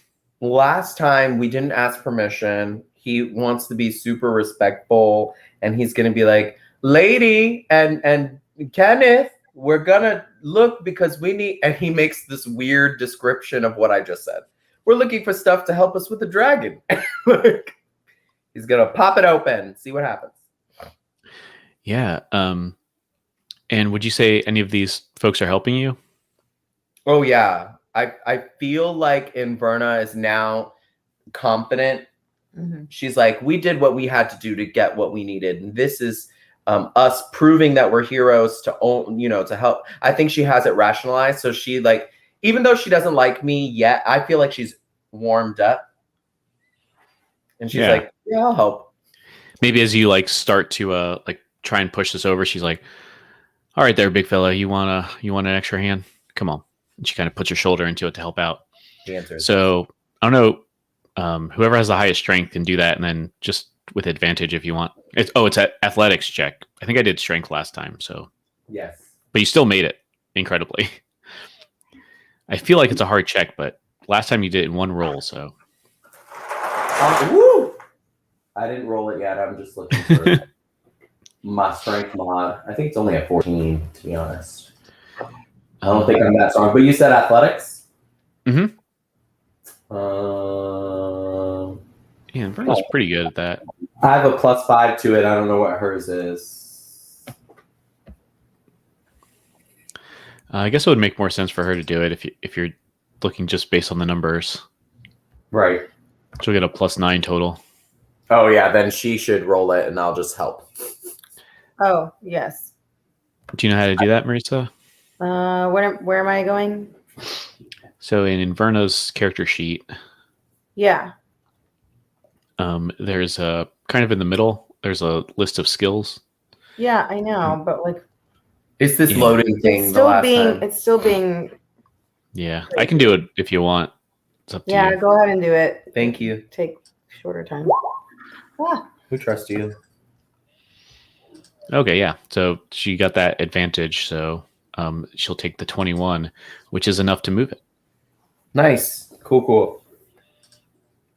This whole time he's been hearing little whispers and he is more polite. He's like, yes, we are doing this for good reasons, but saying it out loud. mm-hmm. So you might hear a little whisper. He seems a little crazy. Mm. You knew that coming in. Yeah, I feel like if anything, Oh, we should move our people.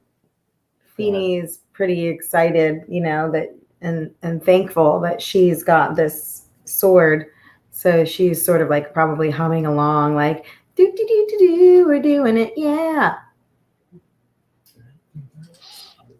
It's pretty good. I can't move my character, just to let you know, bud. I'm trying. No problem. But yeah, standing in front of that sarcophagus, the opposite. Okay. Yeah, looks like Feeney's moving about. I was able to move. You can move Ooh. Inverna. Yeah. Jin Jin. Oh, here on this one. Oh, oops. Boop boop boop boop boop. Yeah, so you do end up like pushing this enough to like kind of peek inside, and it looks like just like decayed, not quite mummified, but just the very decayed remains of a person. Okay. You can assume a human, but Yeah, no problem. He's gonna respectfully. Well, no. If there isn't anything special or something like obviously there, like the sword was on the other side, he's gonna respectfully close it. you hear like, "Thank you." Yep. Just kidding. But I mean, maybe you feel it in yeah. Xanth is like that. Oh, thank you. Yeah. So what's the plan next? I will say that exposed pit to your, I guess, south. Mm-hmm. Those, yeah, and those little lights are now flashing above it again. Little jerks. Those little skull looking lights. Oh, geez. They don't seem to be Honestly, doing anything. Xanth is pissed at them, so if they're there in his way, he's gonna say out loud, "This is your only opportunity to move. If not, I will destroy you." Oh, nice. I don't know if I have intimidation, but that's fascinating. Yeah, why don't you try and make an intimidation check? I love that. yeah. Let's see. What an adventure we're about to have.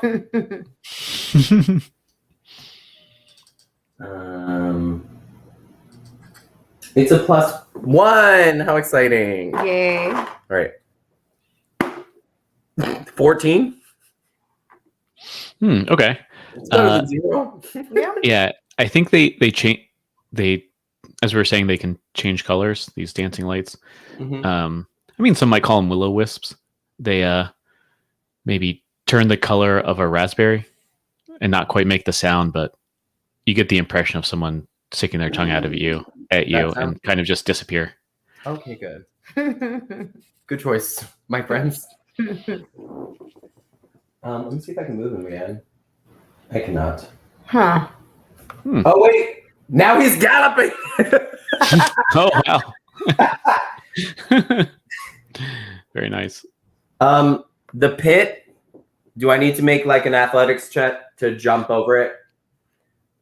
No, I think as long as you know it's there, I'm okay with you guys. Like it's only, I think it's even less than 5 feet. It might be like 3 or 4 okay. feet. Is So. my rod still there?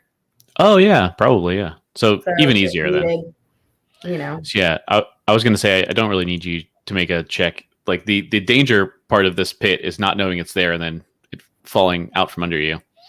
Okay. I think as seasoned adventurers, you're able to, do a running jump over this. I was just gonna say thank you for bringing Shanjan because it's so dark. Yeah. Yeah. Oh, and I suppose he's going to stop concentrating on the spell. Or it's probably been at least 10 minutes, I would guess. Yeah, he'll have to recast it maybe. Yeah. Is it a cantrip for him? I don't think so. Let me double I check don't that. have anything else. Because if that's the case, I'll have Inverna. I'll actually ask her, please, lady, step ahead of us so we may see where we are going. Yeah, that's actually a first level spell for him. The shield spell, shield of faith, rather. Yeah. Oh, I'm sorry. For some reason, I was confused. He still has the torch, though, right? Yeah, it's just not a spell, but a physical torch. Yeah. Right. So then, yeah, let's have Shanjan take the lead. We'll move him, and then if we could make the right to the other side that we haven't seen yet. Oh, sure, yeah. So very similar. Yeah. Weird. Very similar to the other side. I just revealed it for you. Thank you. Oh, that's probably why I couldn't. And he's gonna follow Shanjan, and we're gonna investigate this area safely, with no pits, please. Yeah. So if you turn down that hallway, I guess, to the west. Not without checking first. Ooh, very nice. Interesting. Yeah. Weirdly, it's I think they have it set up so if you make a perception check, if you want to do that. Yeah, I could do that. I think we both kind of had the same thought last time. It's like this seems more like an investigation, but they have it set up as a perception DC. Yeah, I was like, why are we doing? But that's okay. I'll follow whatever they say. It's a +5. Let's see. Oh gosh, that's a 7 for me. Can Shanjan roll? He's got the torch. Yeah, if you want to roll again, you can assume he was giving you advantage. Oh, that's much better. I don't know what his plus is, but he starts with a 13. So let me check real quick. Oh, I feel like you can have Xanth just get an advantage if you want, so you can add his again. Oh, just add mine again. So then it would be 18 now. Oh yeah, great. Yeah, as you kind of poke and prod down this hallway. Oops. Gently and with affection for the lady. Yeah, Oh, and wait. actually, I don't know if I should have said that. Ooh. I'll say you have gone this. Actually, yeah. I'm just gonna make this faster. You do notice there is another pit and another. I mean, all this area here, this like little ring. Mm-hmm. Oops, let me. This area. Mm-hmm. You kind of poked and prodded it, and there was no kind of pits or anything.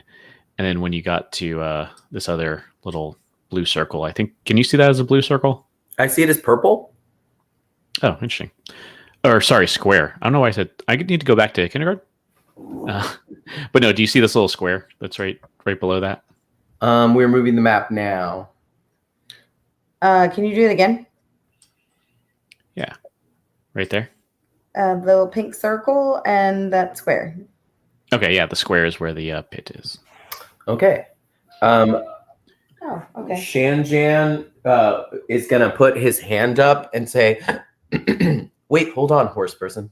Not like that, but Hold on, horse person. wait, hold on. And he's gonna like reveal the pit to me, and I'm gonna get confident and say I can jump over pits, and I will jump over the pit. I'm scared that there is a double pit. Sorry, see, this is what Eduardo, just a singular pit. I'm just kidding, DM. And I think, I mean, that would be great. Oh, and you can see these, looks like there's some more sarcophagi behind in this room behind you. And in fact, as you get closer to this, this pit, more of these like strange colored lights start glowing. No. And it's not magical or anything, but it feels like, oh, I just want to go into these lights forever.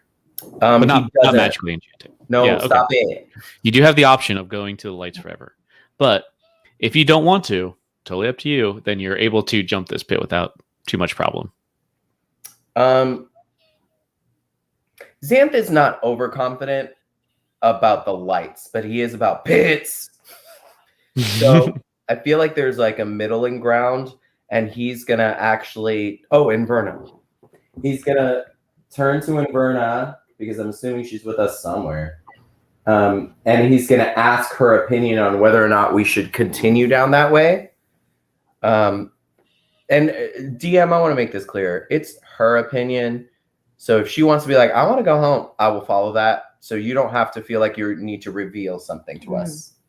Does that make sense? Yeah. Yeah, I'm not trying to manipulate it. I'm just like, what does Inverna feel like? Does she want to go home? What's happening? Yeah, I think Inverna, especially, will say, ain't that quest we got from the town, Phandalin, on that quest board, they just said we were supposed to get this sword, right? I guess we got that sword. I guess we can look at lots of more dust. That sounds fun. She rolls her eyes. Although Shanjan hearing this is like, where's your sense of adventure? Didn't I tell you I rolled 4 6s this morning when I woke up? Timora probably has more in store for us. There might be more exciting, lucky, fortuitous things in here. Don't you want to see? And she just rolls her eyes even harder. So Xanth is like torn, but he loves the idea of making sure that there's nothing else that can hurt him or his forest in here. And while, he says this to himself, I'm saying this out loud more for story effect. So you don't know this, but he says, this is my chance to have adventurers near me to make sure that we can clear this area for safety. But at the same time, he's like, I don't want to abuse their, kindness. So when he asks this next question, it has to do with, what they need, and he's going to follow because they respectfully, followed him earlier. So, well, we can look around more, or we can head back to the town to assist with those people. I don't know what they need help with, but I'll leave the decision up to you. With your glowing sword going like this. Shink, Yeah. Shink. This is fun. That red line is really pretty now. And then Feeny says, well, yeah, I mean, Inverna's right. We did say that we were going to go back to the town and, possibly do another adventure and collect some more prizes. I mean, treasures. Prizes and treasures. And but Shanjan's also right. We did get 3 6s this morning. Did you say 3 6s? 4. 4 makes more sense. So many 6s. We did get 4 6s this morning, which is actually pretty good too. What if we were supposed to go back to the town because there's going to be good luck there? That's what the 4 6s were. And hey, Xanth, you can always come back with us and do an adventure. That right there convinces him. Plus, it's still kind of dark in here. Yeah. So that tips him over. So he's like, all right, lead the way, ladies. Because they're there. So and they can use goggles. And oh yeah, Feeny does have the goggles, and I think Inverna's just says, like, "Oh, finally!" Just kind of turns her back and starts walking. But Shanjan like puts his torch in this hallway into this room where the at least 2 sarcophagi you can see are. He's like, "But wait, her companions are there. Didn't she say something about that? Didn't you, Feeny? Weren't you talking about a bard that lived here? I mean, died here or something? Don't you want to see the bards? Oh, okay, I guess. Sure." Well, I did kind of want to see what was in that sarcophagus. Because Xanth knows there's so much down here, he's gonna look to Inverna and gently, you know what? He probably doesn't even touch her. He just puts his hand like near her shoulder, and he says, "One more hallway can't hurt." What does Inverna say to this? I'm scared. I think Inverna just puts her head down and just rubs her forehead. She's like, Seraphina, what do you think? You're the boss here. We're already down here, and it wouldn't hurt to look into 1 or 2 more coffins. And she's like, she just shrugs, and just to Xanth, maybe and no one else, or just no one in particular, but she leans over and says under her breath to Xanth, just like, "This is famous last words if I ever heard them." Oh, she's not wrong. So yeah, what's the plan? So Shanjan, he never gets like permission to do what he wants. I feel like he just does it, and it's like, who needs help? Mm-hmm. But he was the one that kind of initiated this time. He was like, but there's, didn't you want to see that? Come on. So I'm going to have him jump first over this other pit. Sure.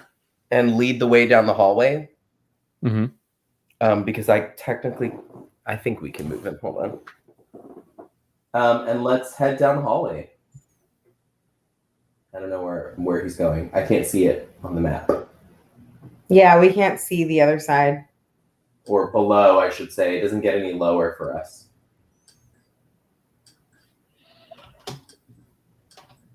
We've reached the bottom. Oh. Now I froze. All right. How's that? So thank you. There we go. Oh, wow. 4 of them? I didn't realize there were so many. Yeah. Well, Shanjan's standing right there, falls in the pit. No, does he? Just kidding. Yeah. As long as he doesn't stay there. Oops, I'm moving the pit. Not What do you him. mean, just kidding? Yeah. Yeah, just don't stand on that square, and you're fine. He's brave, but not that brave. So he stops at the first sarcophagus he sees. We'll move so they can jump over. Because we're not crazy. So yeah, similar to the other sarcophagi you saw, these all have these are unlike the squires, I guess. They do have the not like overly expensive or fancy like artistic, but like the general impression of like certain people. Mm-hmm. And I will describe them in turn. This one, interestingly enough, looks like a very well, I'm going to leave this one for the end. Thank you. This one, though, is it's like a woman, looks like a human or elf size, just based on their height, woman who maybe has some sort of religious kind of effects around her. And there's one of those plaques, like a brass thing. And if you clear the dust off, you can read that it says Sister Dove, Cleric of Lyra. Who I think that's a pretty common goddess in both of you. I feel like you don't need to make a check or anything. This is the goddess of joy. Down here is a much smaller person, but maybe the effects of like a warrior or fighter or something, like axes and swords and things, like symbols around. And this one is Sip Sip, who seems to be a halfling or gnome-sized person. Got it. This one over here looks maybe a little more fancy. And it looks like someone in robes. Hard to tell. Like perhaps a wizard, a warlock, perhaps, or bad wizards. Some would say. Stop. I love warlocks. But this one is Lannon, Kitten's Touch, the wizard cut purse. Okay. And finally up here, I'm circling back to the first one. The name on the plaque is, as you might expect, Raven Lickenbark of Dogwood, famous bard dragon slayer. And what does this person look like? Like just their sculpture, I guess, over their sarcophagus. Are they human? Are they tiny? Are they a dog? So Raven Lickenbark is like one of those, like, you can't really tell. Is it a halfling? Is it a human? It's almost too tall to be a halfling, a little too short to be a human. Like a three-quarterling? Thank you, math. Thank you, fractions. A fractionling. has jet black flowing long hair, very androgynous features. Could be a man, could be a woman, but also attractive, and a really long nose with, very like imagine Adrian Brody, but more feminine and tiny. I was really hoping you would say imagine Gonzo. Chickens everywhere. Jesus. Yes. Perfect. But yeah, so that's the name written on this brass plaque as you undust them all. But that's everything that's in here. Perfect. So Xanth goes over to this bard specific, very bard loving sarcophagus and looks over at Feeney and says, "My lady, I believe we may have found someone ancestral that you may be interested in." And she's so excited that she's like, "Oh my God, is this the famous Raven Lickenbark? Oh, I've heard about his tales for years. Oh, this is such a joyous moment. I might have to sing about this later. We'll keep that in mind. All right, then. I think we should look inside here." He may have left a memoir or song lyrics or even a melodic tune, a musical score. It could be anything. Oh my gosh. I don't know how strong you are, but we're going to try to do it ourselves. Why not? Yes. And Athletics. she is down for that. Yeah. And since there's nothing, no, dangerous spikes. Exactly. Like danger imminent or anything. I think you two can, if we assume you're working together, I think it's okay. You don't have to roll. Like you can. Oh, okay. It might take a while, but you push this thing off. Cool. And I do love that you said, "Oh, maybe there's an ancient, musical score in there." So maybe there was, but there's only the ashes of remnants of paper left. Oh. Wah, wah, wah. And in fact, the dusty, moldy remains of this person too in there, the quarterling androgynous. But very prominently, maybe as you look in, give your respects, something like catches your eye like a glint. And let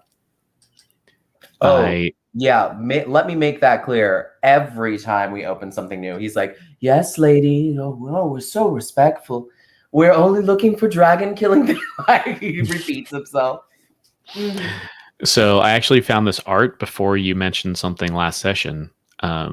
So it is a lute right now, but I feel like you mentioned a flute before, which that Raven used the flute, I believe. But I'll let you have final say on what instrument this is. But it's one of these things. Oh. Ooh, of illusions. How fun. I'm sure it has some weird properties. Yeah, and of course we're being a little fast and loose with time here, but you do have the identify spell that you can cast as a ritual. So if you want to say, you either get this now or spend 10 minutes casting the spell to figure out what it does.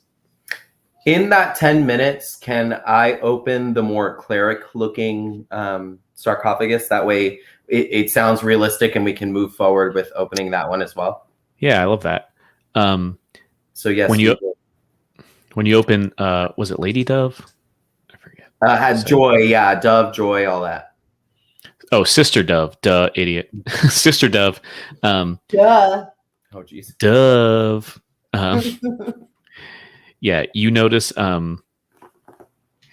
strangely, not a lot of remains. And actually, when you look closer in, it's a mummified bird that's in here, which is very strange. But like, not a dove, but like a big, maybe turkey-sized bird. But it is a bird. And that sounds like, okay, go ahead. Sorry. Yeah, just very, very odd, but kind of nestled within where it's as if its wings clutching at its, robin breast, perhaps, is just a little holy symbol for the goddess of joy. I love that. He's not much into jewelry, but he does understand that religion matters to people. So he's going to look at Shanjan and say, I hope this doesn't disrespect your God, but maybe this may assist you with something. And he hands it over to Shanjan. Yeah, I love that. Because we don't know. I mean, maybe we can make a religion check to see if they were bitter enemies, but they seem like nice people. They're gods, whether or not they knew each other or whatever. But yeah, and Joy and Luck, you think, are pretty good, just based on the name of that movie that happened, the Joy Luck Club. How dare you? Oh, Babysitter's Club. You're right. Yes, that's the movie we were thinking. Also very lucky. Yeah, I was looking up just now. I think her holy symbol, it looks like 3 kind of stars together, which is kind of cool. Stars can be wished upon. They are good luck if you see them. All kinds of stuff. I'm feeling like these match. Love it. Yeah. Shinjan is loves that. He's like, oh yeah. Oh, how lucky. Surely one of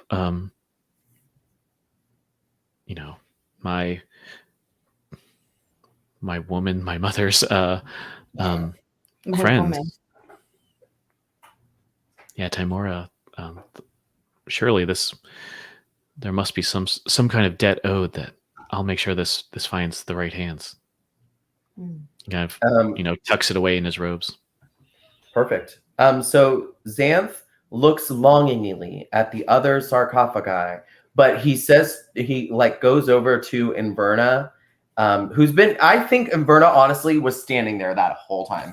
She was like, "I'm ready. Can we leave?" I'm not crossing over this stupid pit. I'm staying over here. Right. So, let me walk over.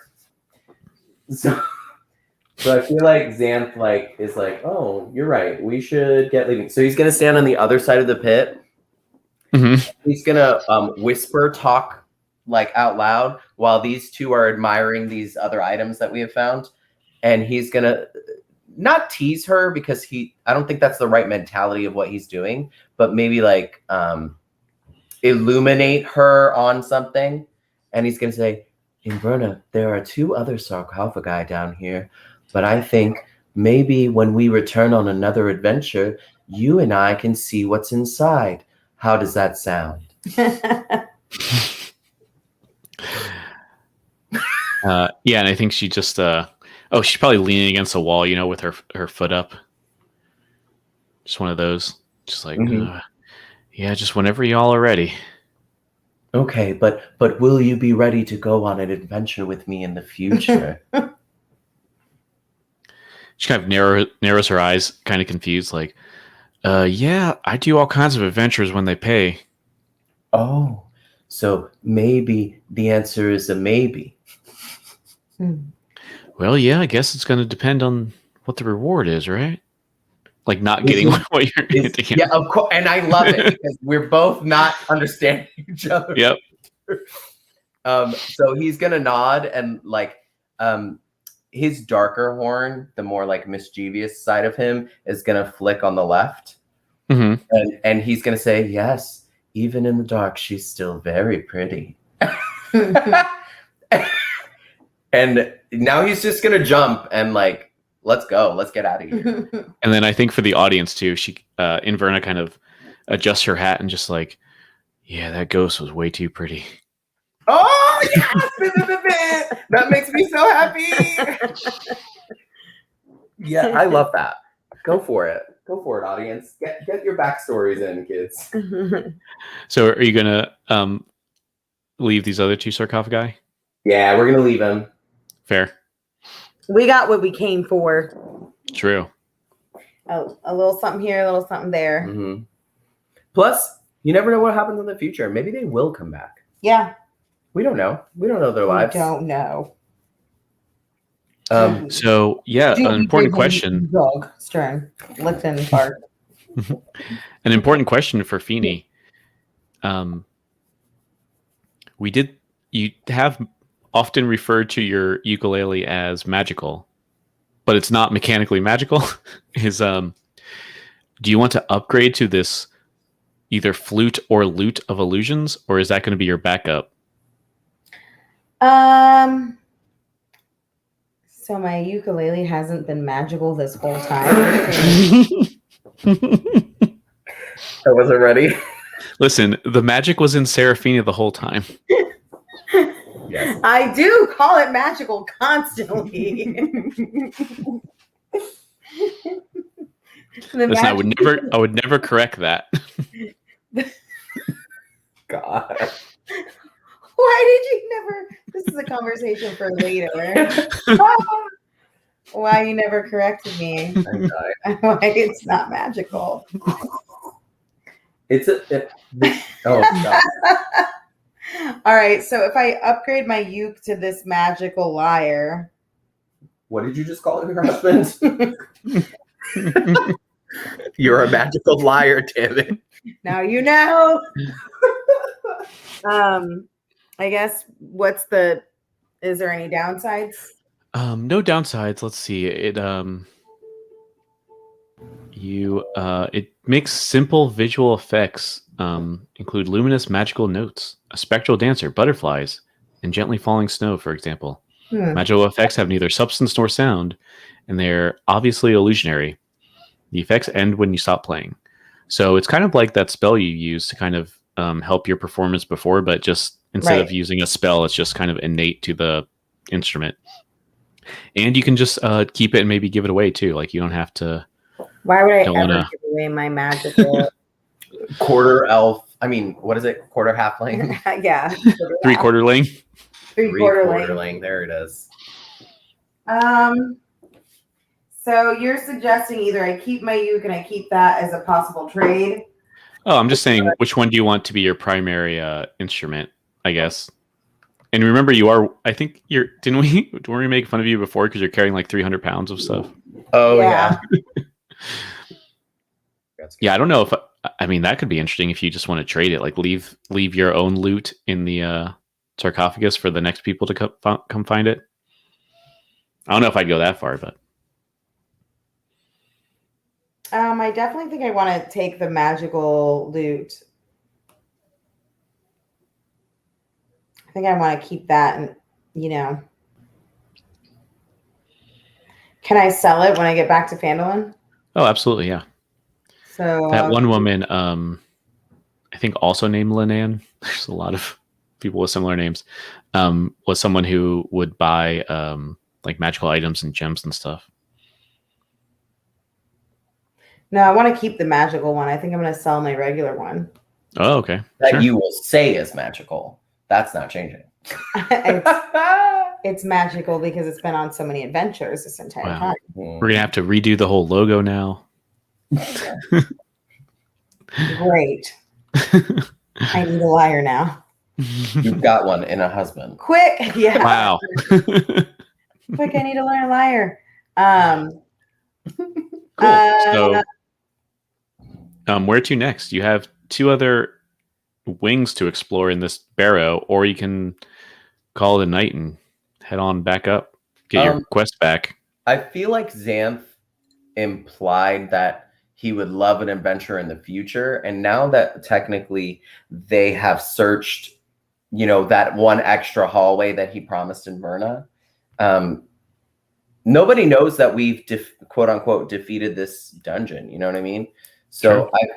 I feel like he feels like we're good for tonight, and that you know, and throughout all this time, no one's raided it before. So I think he feels like he's good to leave, and then they can come back in the future one day.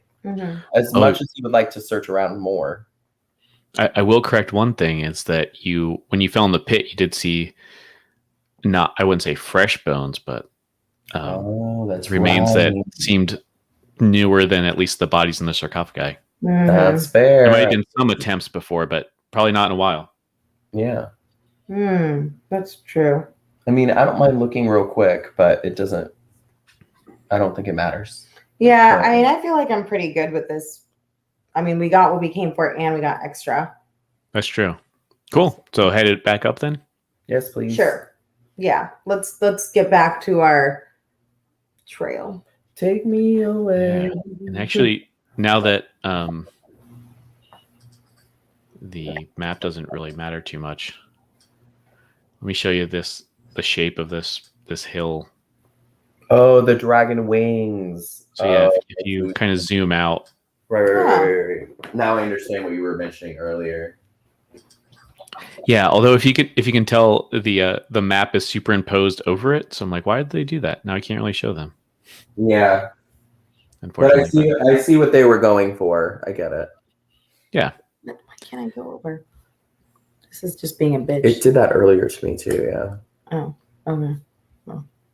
Oh no, and I revealed the hidden will-o-wisp too. I didn't see it in the first The place. hidden willow, what? So why yeah. so loudly from the heavens. So I guess we're going back over here. Where are we going? We're going back to the woods, right? No, I know we're going to Phandalin. Hold on, I got this. We're going back to Phandalin. We're going with our friends. We got ourselves a new loot. It sounds like this. Pretty similar.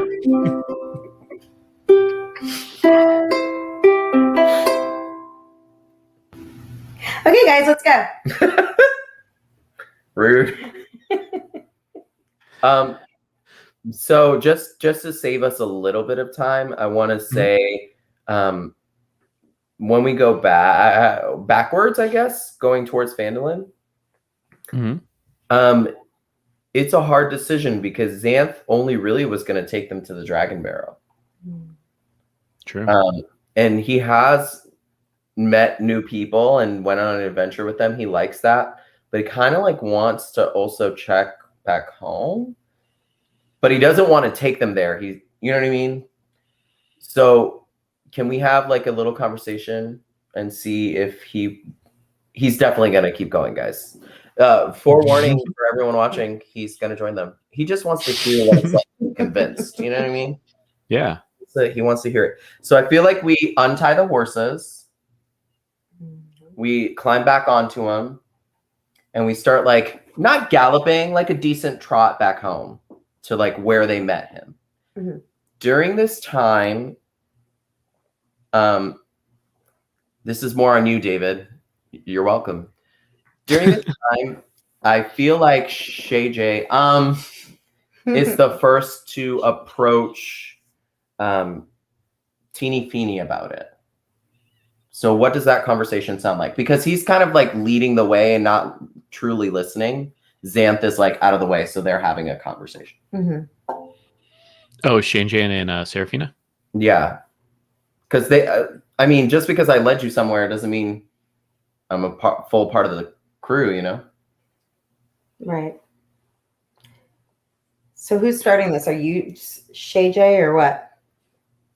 Well, if it's Shay J, I think he's if everyone's kind of trotting along, he kind of goes over, maybe I mean, you've been traveling with him for a while, so he kind of makes the look like buds for a long time.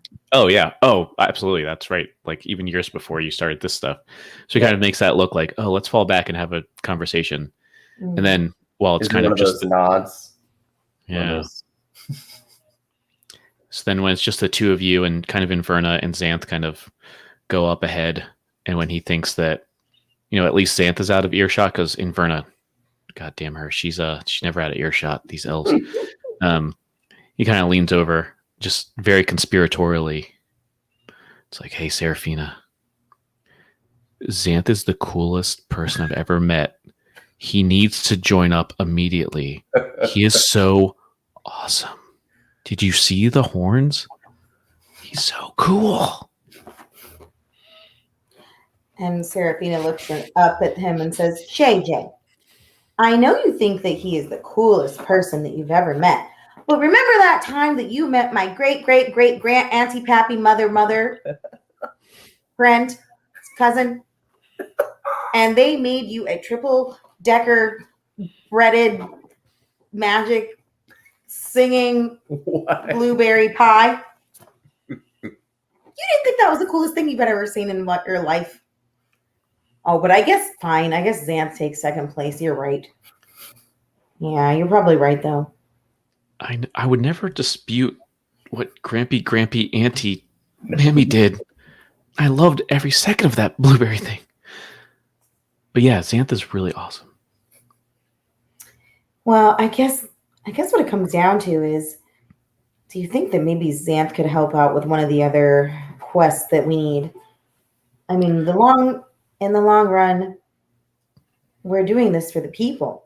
I mean, that's what we told the most beautiful ghostly lady we'd ever seen.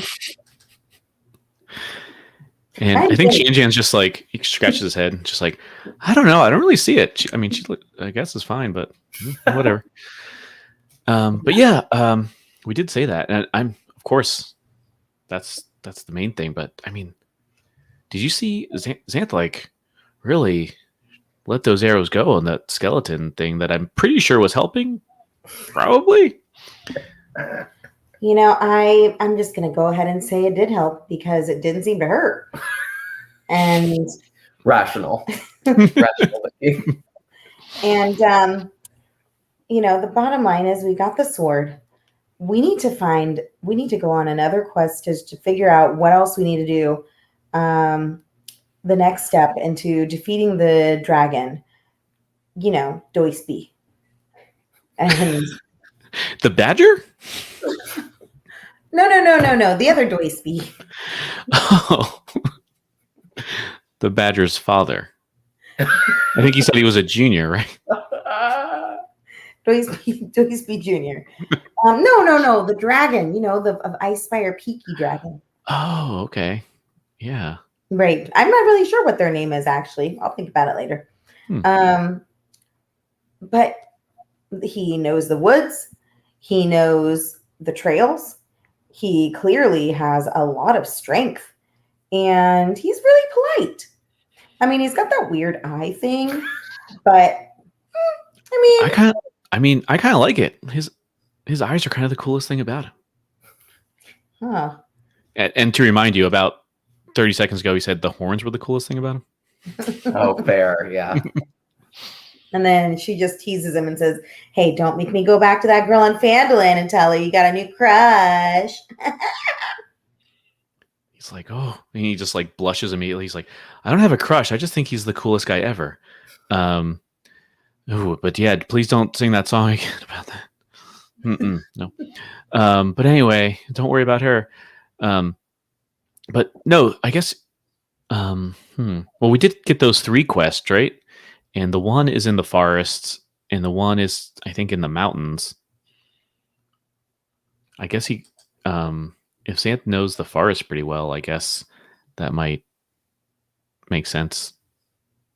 If he wants to help us out with the forest one, at least. Although he was speaking Dwarven before, so maybe the mountain one too. Who knows? Well, I think you just said it all there, Shay J. He seems to have a ton of experience and things that we could use. And it's not about using friends. It's about all of us coming together to know what we're all good at. Good save. Oh, yeah, I was going to say something, but yeah, that was thanks for pulling that through. You're welcome. We all bring something special to this group. Me, it's my music, obviously. All right. Let's see if he wants to come with us. And I think so. Just kidding. And then Yeah, then we cut over to Inverna and Xanth, like up at front. Mm-hmm. And Inverna's she also leans over without kind of taking her eyes off the trail. And she's like, hey, Xanth there, thanks a lot for helping us out back there. That was pretty impressive work, I gotta say. I did sing a song about it, I just remembered. Hopefully that conveyed my opinion pretty well. But you know what? I'm going to hate to see you go, but we got a really tight crew here. So I think it's best if you mosey on along. I know you and that, it's strange not to see you with another, other centaurs here. I was telling them earlier, I got to admit that ain't never seen centaur by themselves. Kind of strange. She kind of narrows her eyes and she's like, and looks at you for the first time maybe in this talk. Mm-hmm. She's like, hope there ain't any alarming reasons for that. So I keep forgetting that centaurs also have like human arms. So My I tentacles still, go like, everywhere. Yeah, I'm like, in my mind, he's like galloping, just like just bouncing around. Definitely going like this. Yeah, like a full run. No. So I feel like, sorry, Raven, I'm gonna move just for a second, okay, baby? I feel like he when she first kind of mentions that he should go along his way ish, he kind of like crosses his arms. It's not negative. He's just like nodding his head, and he's like, I mean, I did help. I did what I was supposed to do. But I do, and you can tell on his face he's not hurt by what she's saying, but he's like, oh, they don't want to hang out anymore. Like, when this is, I guess he hasn't rationalized, when this is all done, we're not friends. Like, in his mind, that's what's happening. So he's going to turn to her and then look over his shoulder, because he can do that. And he's going to look at the other two, and it's like conspiratorial whispering. And, he's a ranger. He knows what it's like to like whisper and hide things and stuff like that. And I think just as like the Rashomon version of this, like you see that as them being very conspiratorial, but the reality of it is like Shanjan and Seraphine are like high-fiving, like, we love he's the best. And that's exactly what, like, the visual, he's like, I don't understand small people. Like, I don't understand what they're doing at all. He was gonna be very secretive about his answer, to kind of like her question about, it's strange to see a centaur by himself. But for some reason, when she started all of this with a compliment, he's like, you know what? She deserves to know. She's a fierce warrior. I'm going to tell her. So he, like, after looking back over his shoulder, is going to look at her and say, a young centaur is viewed as a precious gift. Centaurs don't have many children, but when they do, they are protected and guarded, which is probably why you haven't seen many, if any, at all. In this forest, my family lives, but not all the time. Sometimes we travel to other forests, other glades, other meadows, and sometimes, if a centaur is considered weak, it will be left behind. Well, I was left behind, but I survived, and I'm still surviving.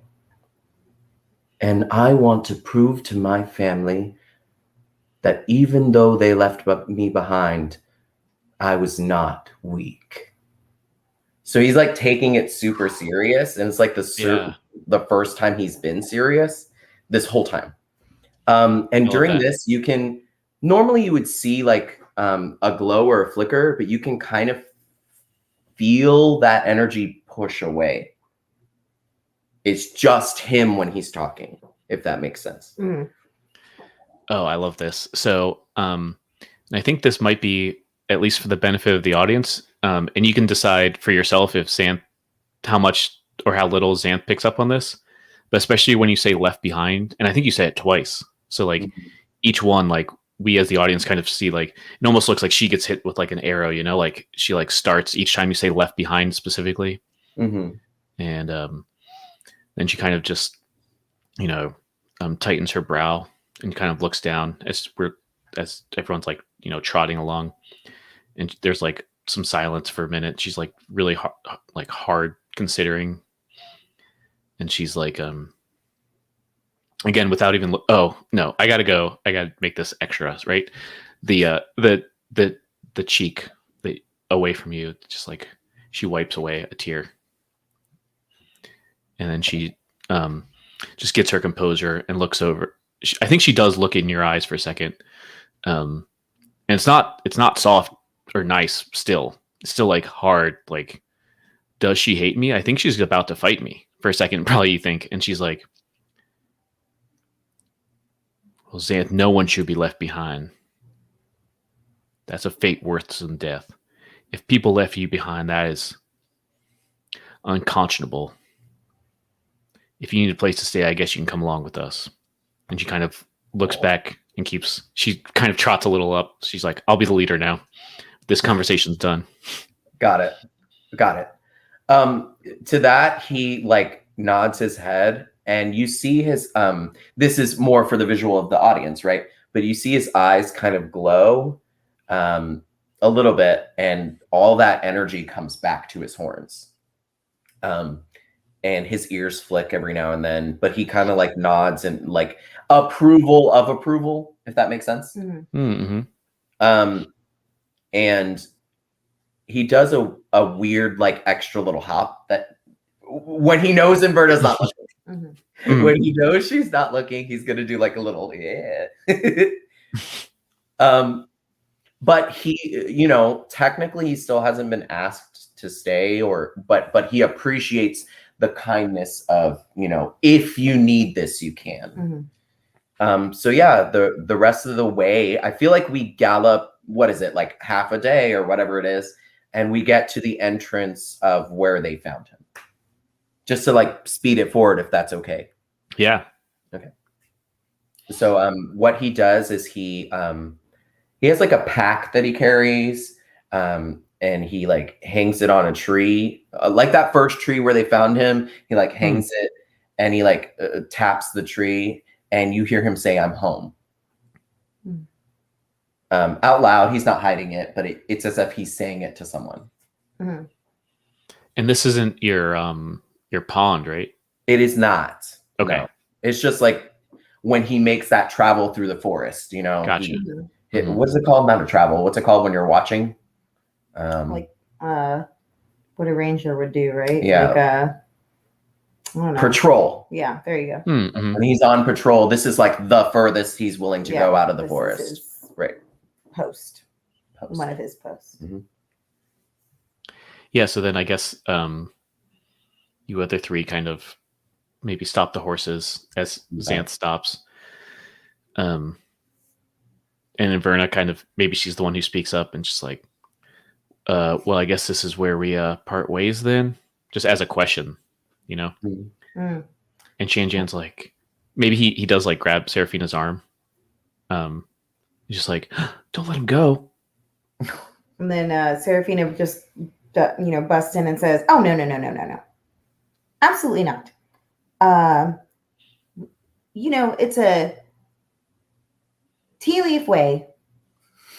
If someone is by themselves, you always ask them if they want to go on an adventure with you. No one adventures alone. What's better than a threesome? A foursome." Eduardo personally does not disagree.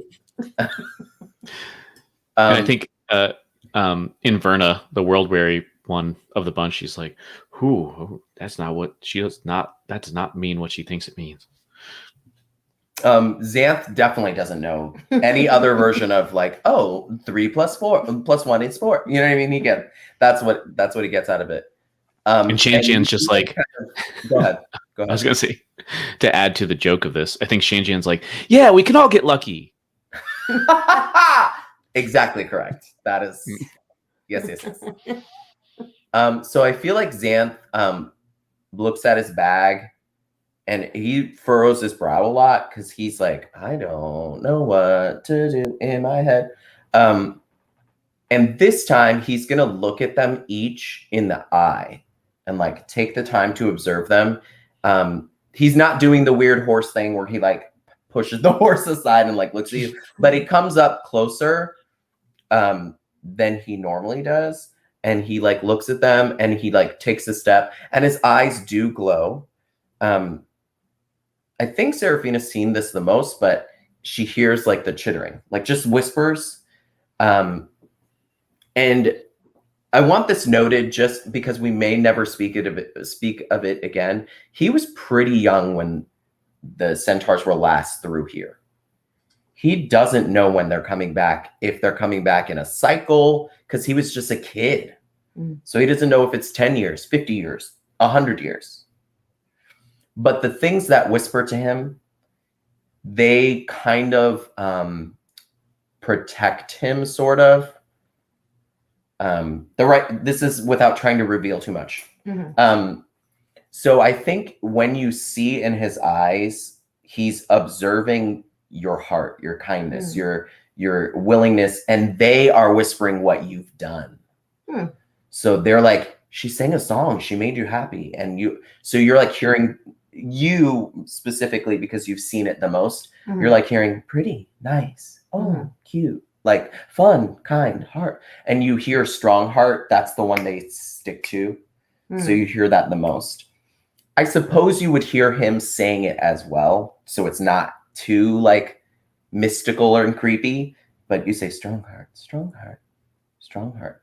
And he'll go over to Shay J and say, he spends the least amount of time on Shay J. Shay J. And says it like weird, Shay J. And then he'll stay on Inverna the most. Oh, yeah. I always forget. We don't hardly mention it, but he has that like horseshoe birthmark on his forehead too, which is interesting. Really? If that's the case, he would. Yeah. I think Xanth is brave enough to like touch it with his thumb and like curve it. Like, because with the women, he's a little bit, I don't want to say more respectful, but with the women, he understood male centaurs. Male centaurs, rough, fight, let's get greasy.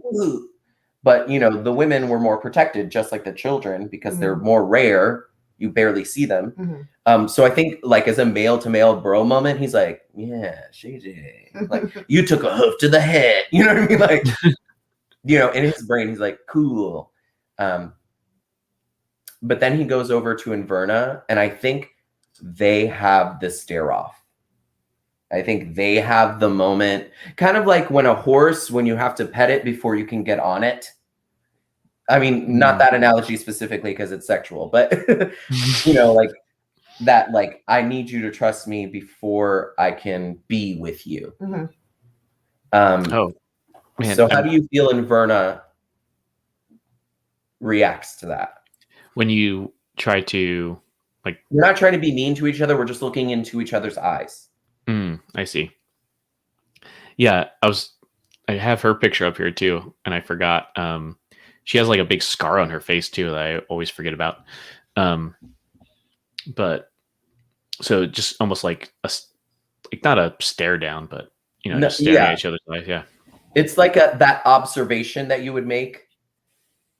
Yeah, and I think she just like kind of matches that and just kind of like looks you up and down, and just she doesn't. I think she just does the thing where she you know, like puts I don't know how, if there's a term for this, but puts her mouth to the side like yeah, just like nod.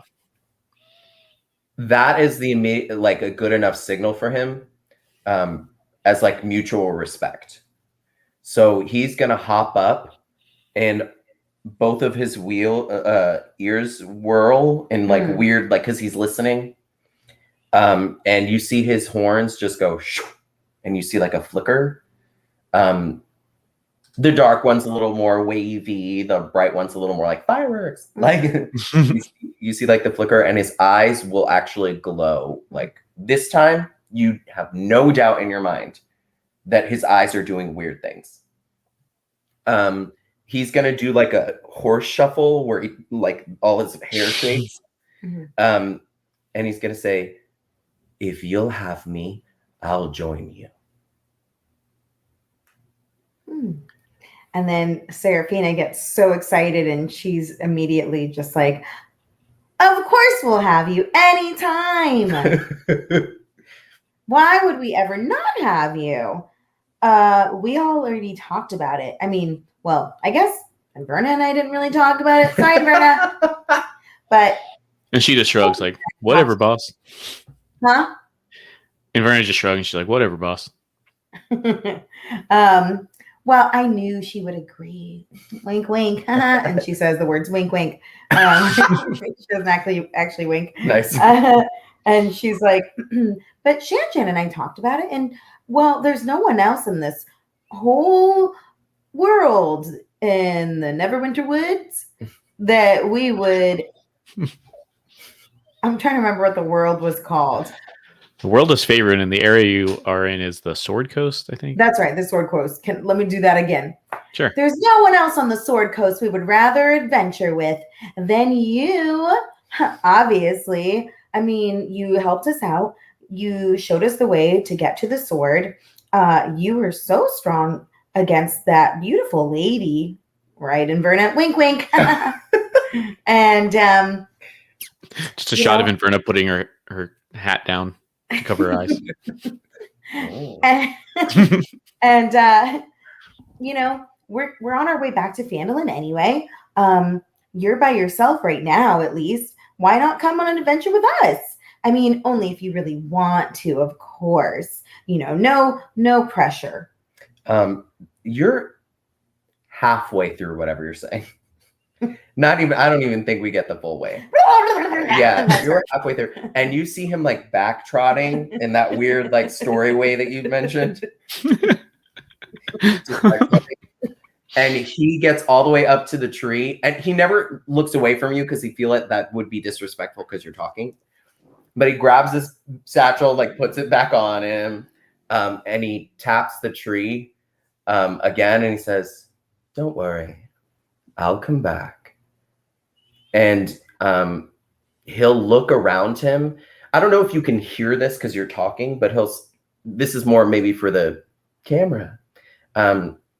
He'll say, "So who wants to come with me?" And he looks up in the air around him and you'll feel like a little tug and you'll see him do this, but it looks like he did that shake thing again, but this time it's like a tugging of his ears. Like when he messed with your hair that one time, it felt like that. And you see a little flick of light here and there. You're still talking. And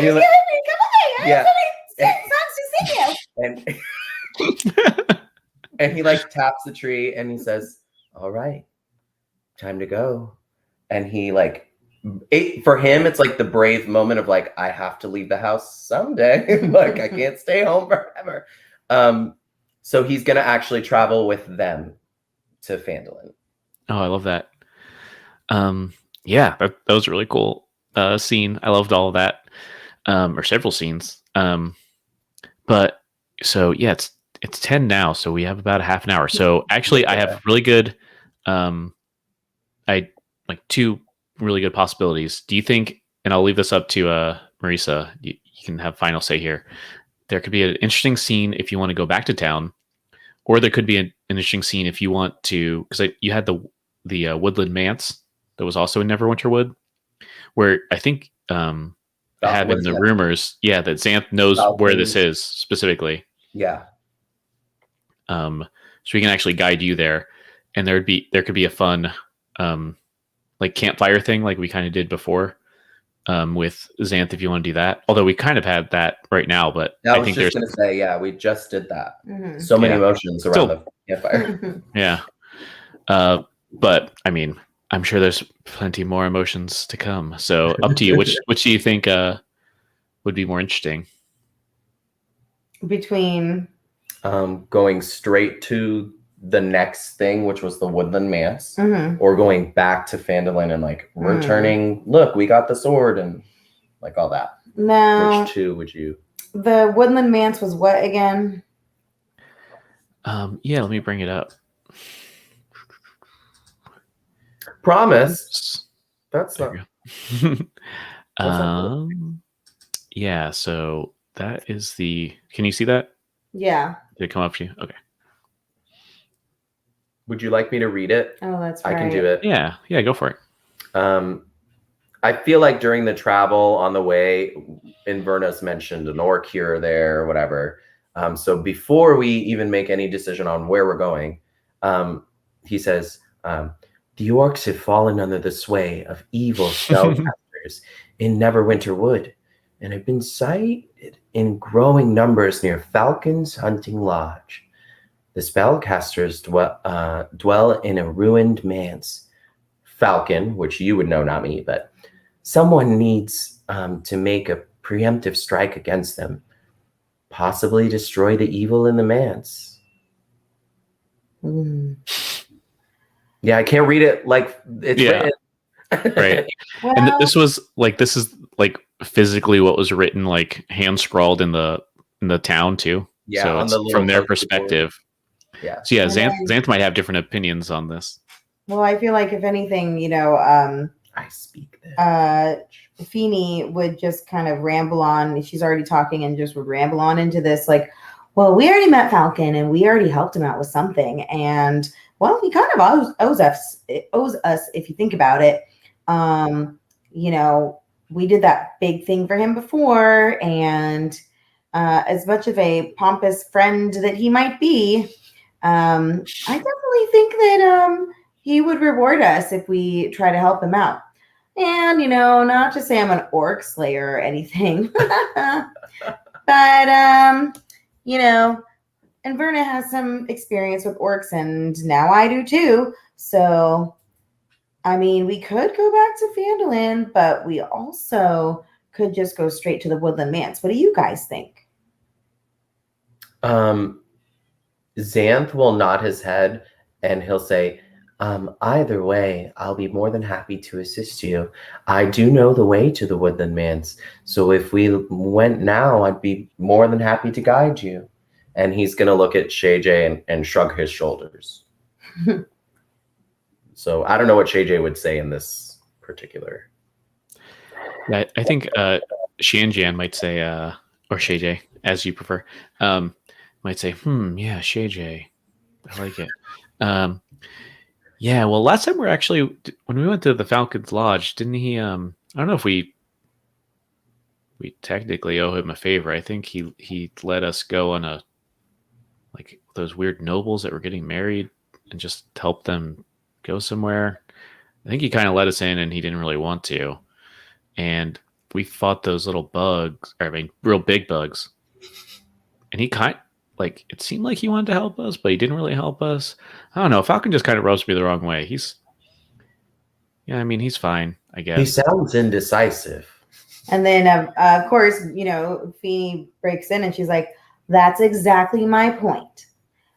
While we may have shown up on his actual request, we took the nobles out. We killed the giant bugs. We helped him no matter what he thinks. And I would expect him to reward us after all that we've done for him, especially if we're going to go help his hunting lodge for a second time. The way you said it. And very much under his breath, he's like, yeah, and I guess Valine is in Phandalin. I wonder what she's doing now. Oh. And then Inverna coming to the counterpoint, she's like, well, Seraphina, you know as well as me, and Shay J, you too, that is sticking. I like it. That all these damn orcs have been at our necks every turn we take, and these half orcs with the worshippers of Talos, like that Moesco, the Heartless, all these Narox who got them orcs at the Butterskull Ranch all riled up. If this Falcon guy knows where they're hiding, I mean, preemptive strike might be a good thing to do before they cause more harm in these parts. And she kind of looks at Xanth like, I bet you would be the first person to vote for that. And he does like nod his head again, and he says, well, I've actually met some of them a while back, and they didn't seem so dangerous to me. I've even spoken to them, so I'm a little confused about why they're being so hostile. But, and he says this for the first time, I think he's rationalizing what they could do to make it like safer. I think if we return to Phandalin, we can make sure that we have the proper equipment, as we have found a sword, for example, that can help with the dragon, to make sure that when we go to assist Falcon, we will be equipped appropriately. But we can also just go right now. So I don't like he's like totally okay with it. He's just doing a counterpoint as the other ones did earlier. And I think Shanjian's just like, yeah, I mean, we could get some supplies over at the Lion Shield Coster, and maybe Valine would be working. Not a girl. I'm thinking about weapons and shields and magic potions, and he's like, a woman. It's true. And then maybe that sort of does sway Feeny a little bit, and she's like, well, I do have 80 pounds worth of gear on me. It might be nice to take a break and put him down, and maybe I could sell some or trade some. Yeah, 87.18 pounds right now. God, how much do you even weigh? I think like 50 pounds. Just this giant pack of like poking items. Like you weigh 39 pounds. I have a hoarding problem even in my fantasy life. Let's go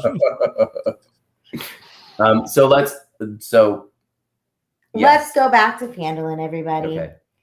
I mean, I'm ready to move on, but as long as Xanth is coming with us, it's not that far out of our way, right? We'll go. I'll unload some stuff. We'll sell some things. We'll grab some potions. We'll buy some things. We'll play some songs. We'll eat some butterskulls. Maybe we'll have some ale. These are so many things that he has no idea what the F you're talking about.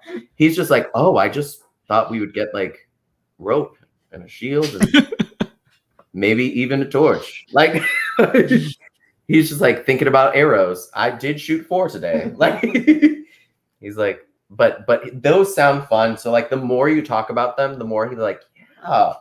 And he hasn't left the woods since he was a kid. So I don't think he's even been to this town.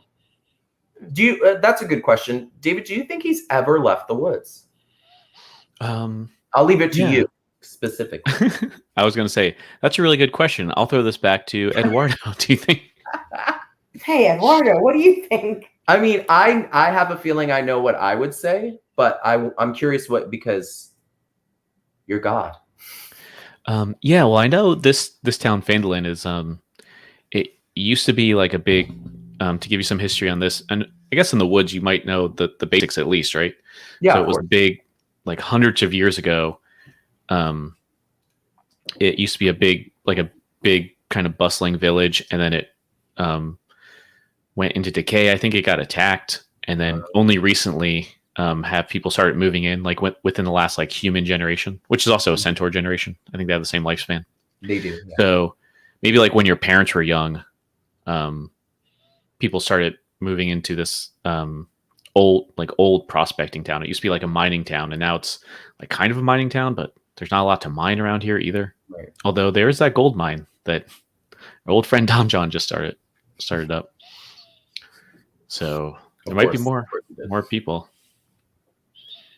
Cool. So anyway, sorry, I forgot. Long story short, like you probably haven't been to this town or this village, this whatever hamlet, I guess, per se, but you've probably heard of it at the very least. So, and he knows it's so hard because, and I'm saying this out of character. Sorry, he knows that centaurs are not the type to mix up. They don't mix with other races. There's no need for them to. You know what I mean? They're very self-sufficient. But he's so curious. That's probably his leading factor in anything he does is like, I would like to know. Mm. So this is like a very exciting moment for him just to be able to, you know, and I think also he would never have done it by himself because he's a centaur, but with other people that look different and everybody, you know, being different, Mhm. I think he thinks he'll be okay. Hmm. Sorry, I needed to think about True. what Xanth would feel like as a centaur walking into a human people village. So Yeah, that makes sense. So yeah, I think maybe it's like a day or so. I think it's a relatively long travel back to Phandalin, but maybe you come in. Would you say it's like late morning, early afternoon? Yeah, probably early afternoon. Yeah. Yeah, and it's a little more brisk than it should be in the summer. You right, you notice did right mention off, there. yeah, right off the bat. And I think we have you coming in from the south trail, usually the Miners Trail, if I'm not mistaken. Um, so yeah, what's the plan? Just to go to the Coster to get some weapons and stuff. There's that weapons in the. I put that list up at the top left of important information. I think I'm sure I left some stuff out, but did you need to? Oh, I guess you wanted to turn in the quest too, right? Oh yeah, to see what they pay them and stuff like that. Yeah. And then maybe head to Phandalin's Miners Exchange so that I can put some stuff into storage. Mm, And then also possibly to Lion Shield Coster weapons and armor. Yeah, cool. Town Master of All, I feel like we already know what our next quest is. And I don't think that I get anything for my sword. I think that isn't the sword, it's reward itself. Yes, that's right. That's right. That's right. So Yeah. it's like we already know what we're doing next. So Right. we can stop at the Stone Hill for an ale. Am I old enough to drink? How old do you need to be to drink in D&D? Yeah, I think it's medieval time, so you have to be born. So right, you have to be tall enough to reach the counter, as they say. He's never been drunk. I don't want that for us. I can barely handle what we're doing right now. Oh no, it's more so that they can all see the ale wench. But Phandalin's Minor Exchange is really where they want to go, I think, and more than anything. So just because this is a moment for us, the children, have they ever seen a centaur before? Oh, actually, probably not, because like even seeing me was exciting. So Yeah, I would love to have that. Maybe especially as maybe you're about to go to the Phandalin Miners Exchange, and you just hear this like, you maybe think you're under attack for a second, and you're like, oh no, I think someone let a pig out. Like something is. What's this high pitched squeal? And you realize, oh, it's Carp Aberly, who is let's see, this little tyke. Oh, look at him. And he has Sunshine the cat, the like ancient cat over here. I have his picture too. Love it. That's basically like the same size as he is, like just holding him like this. Yeah, geez. And he's just like running full speed while holding like almost his same body weight in fluff, and like running over full speed to this centaur. And the other three the other four of the fantastic Phandelvers are not running full speed, but like right behind him. And since he's a halfling, they're not that much taller than him, especially Nars, the other youngest. He's also a human though. He's a little bit taller, but barely. Okay. The other two pre-teens are. I have a die roll for you, David. Sure. Even numbers. He really loves kids. Odd numbers. He has no idea what the hell children are. Love it. Okay. Let's see what happens. Even number loves kids. Loves. Odd number. What even is a child? What's happening right now? Even number. He loves children. Perfect. So what happened? And I was gonna make it horn related too, so it's perfect.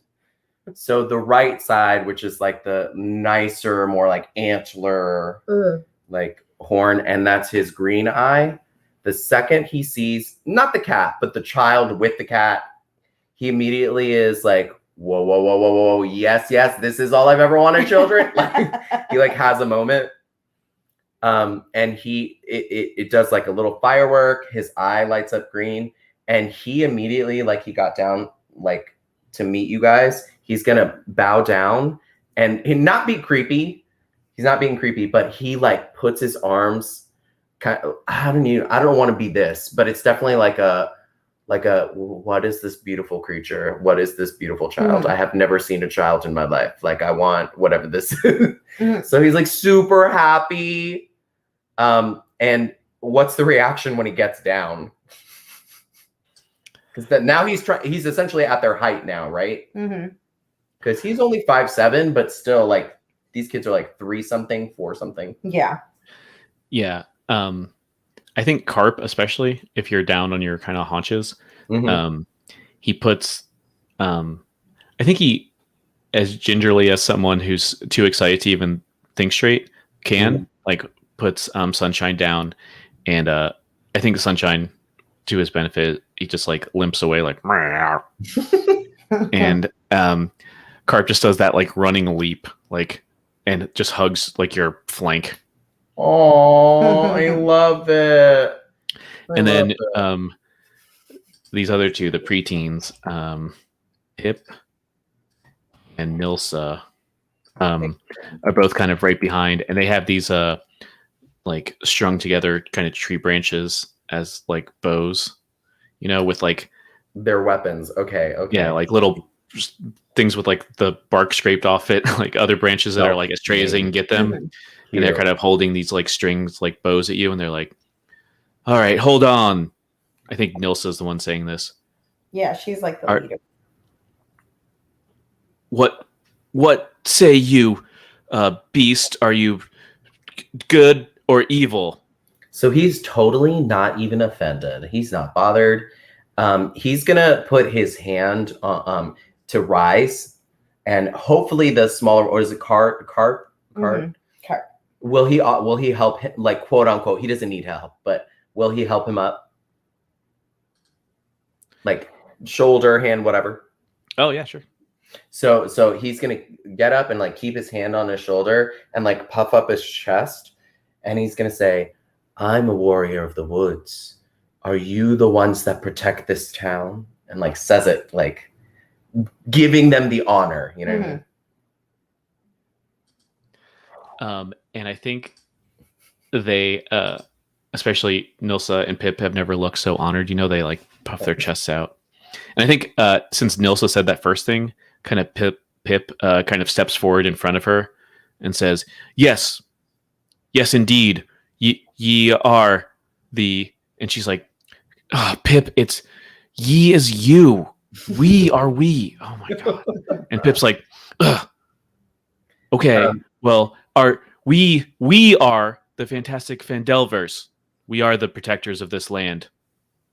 He's gonna look over to Teeny, and he kind of gets that I mean, I guess he's maybe heard them whisper about the kids or like coming home. Not enough to know their names or anything, but he'll say, oh, fantastic Delvers. Well, my apologies on entering without your permission. My name is Xanth. And he's going to bow lower than he normally would. He's making a show, but it's for Teeny. You know what I mean? He's like, I was lucky enough to be on an adventure with Miss Teeny. And he like points to her, Tea Leaf. And I graciously was invited to enter your town. May I have your permission? He's not making fun of them at all. He just talks weird. Like he's like really trying to give them the honor. I love that. Yeah, I think. Hold on just a second. And he like keeps looking at you. Is like, is this right? Is this how you do it? And she's like, yeah. Keep going. I feel like Inverna's having like a like touching a vein. She's like, oh, God, Why? Why like this? I think Nars, the other tiny human child, just before you even are done your breath, he's like, yes! And the other two kind of, especially Nilsa, who Nars and Nilsa are brother and sister, like Nilsa like pushes him like, no, hold on. And she kind of looks to Pip, and Pip looks back at her, and they kind of just slowly nod. And it's like Nilsa just turns to you and like puts her hand up, about to, say something, and then just before she can even say anything, Carp interrupts her and just says, "I love you," and just like hugs you again, like as much as he can. I'm so happy he likes kids, because if he had not liked kids, this would have gone different. Mm-hmm. And then she's just like, oh, well, yeah, you can stay. We all vouch for you. And then everyone looks back to the one who we haven't really dealt with, this little reptilian child. And he just is kind of like looking off into space and realizes everyone's looking at him. And he's like, ooh, Snook. And they're like, all right, good. I love the Snook. What happened? That's my favorite part so far. So he's gonna pat, like raise his antlers back up and be very proud, and he's gonna pat Carp on the head, and do like the, I'm the older brother, and he's gonna be like, well, for future adventures and for entry into this town, I will always come to you first from now on. And he's just like beaming, and he would probably say like that for probably perhaps the rest of his life, until he sees out of like the corner of his eye Seraphina, and he's like, just like gasps, and then almost the same exact scene, he full speed runs and just dives onto you, Seraphina, and he dove hard. She's still on a horse. Yeah. Oh yeah. Well, I assume she's not, hopefully, or he's dead. No. He's like scrambling up its skin, like the crawling fur trying to get to you. But yeah, he just like grabs you around the I guess the waist. He's actually still shorter than you for sure. And just like clamps onto you, just like in full like adoration. And then Pip and Nilsa turn and just like very honorably like bow to you, like, appear. And they say, Lady Seraphina. This is probably Pip. Lady Seraphina, you've returned. It's so glad to see ye.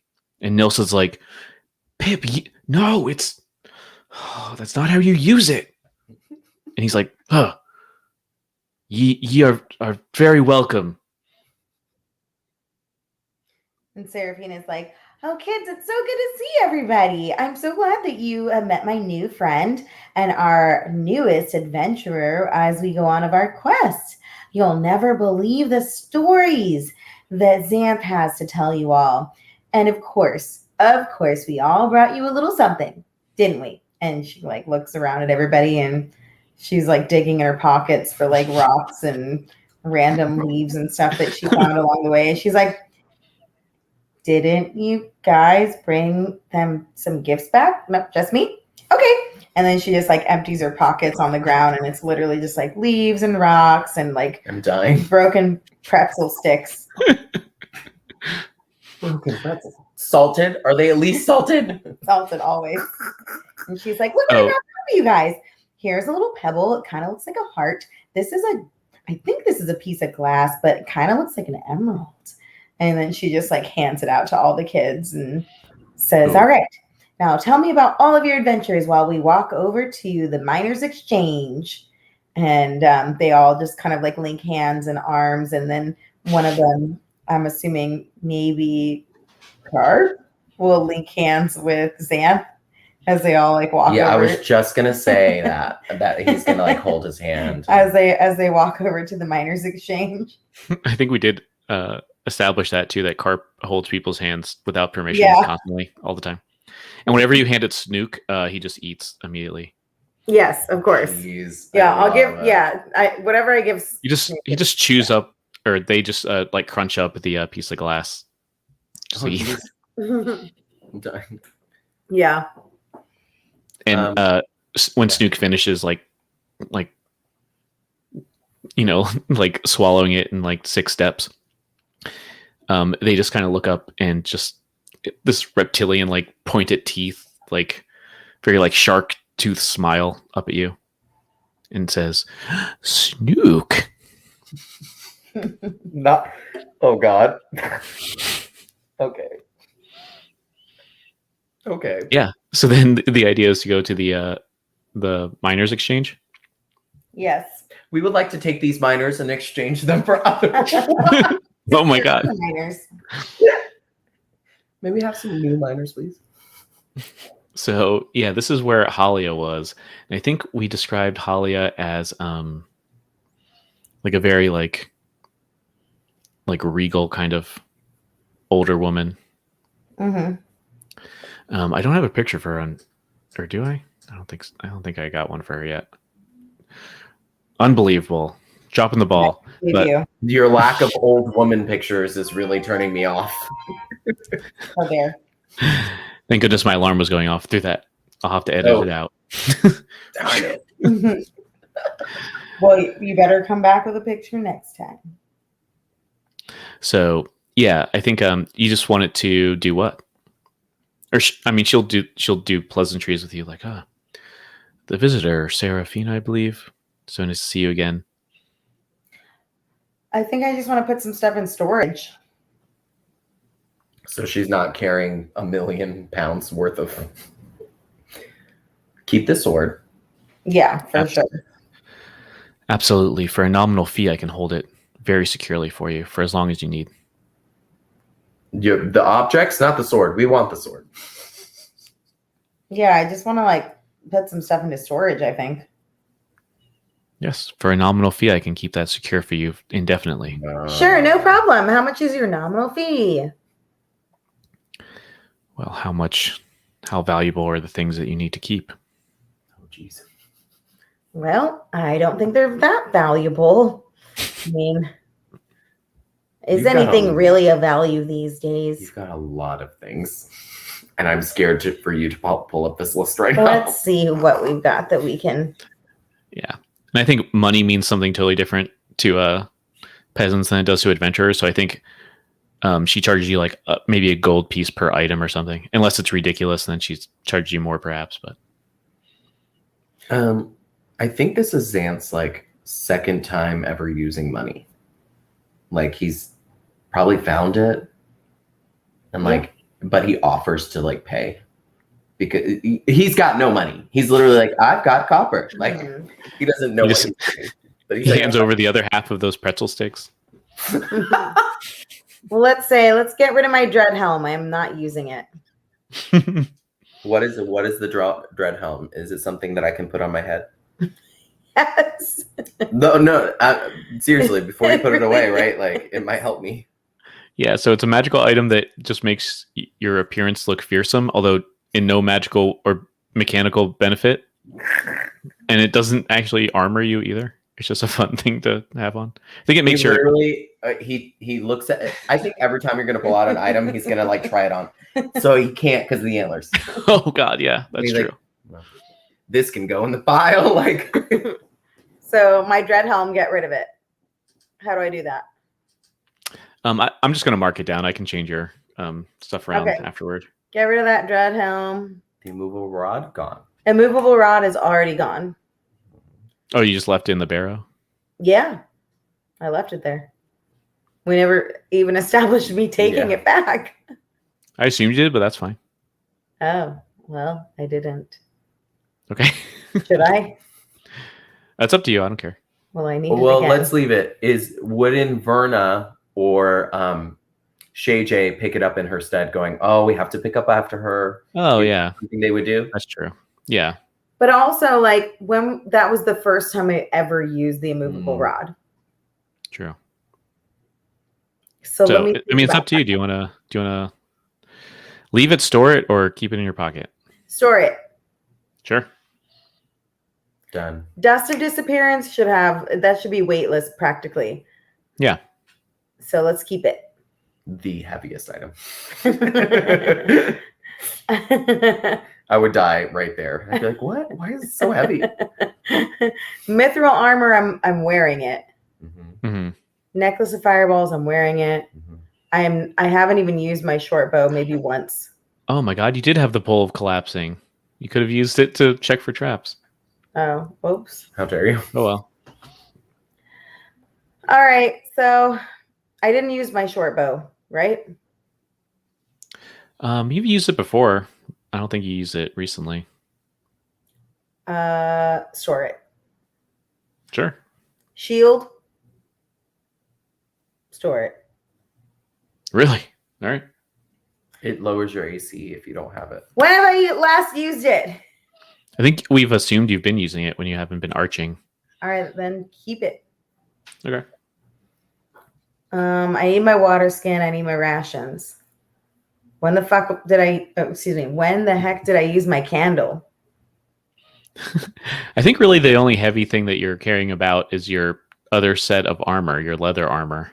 Oh, you still have it with you. You never store that shit, girl, if you're not using it.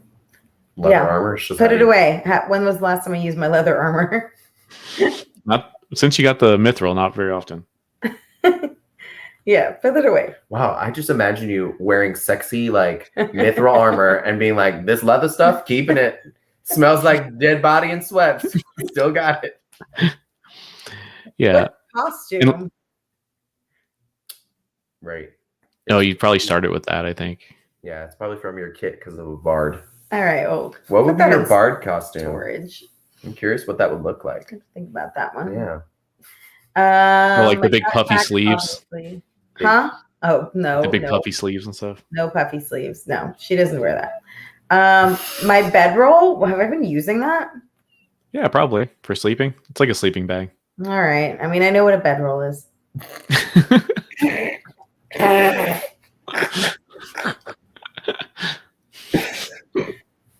Is there anything else heavy on her person?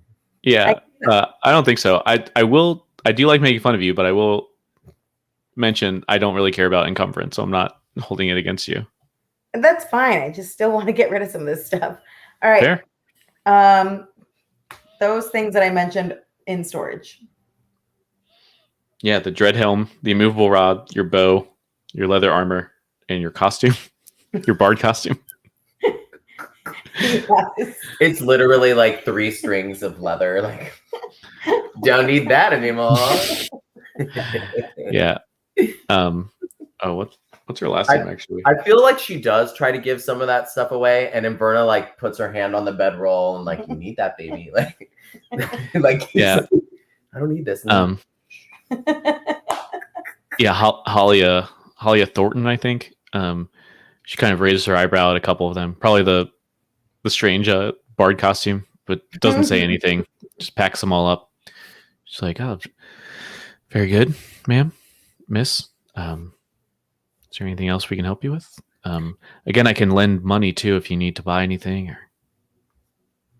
Or very low usury rates. I don't think I need to buy anything right now. Oh, very good. Very good then. How much do I owe ya?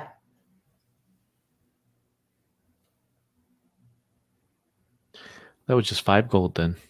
All right then. And she just looks deadly serious, like, and I promise you, these items will be very secure. Okay. And she kind of just writes a list, like, very officially, and like she keeps a copy and makes a copy for you. It takes way longer. You're just like so bored, like, oh my god, can you please hurry up?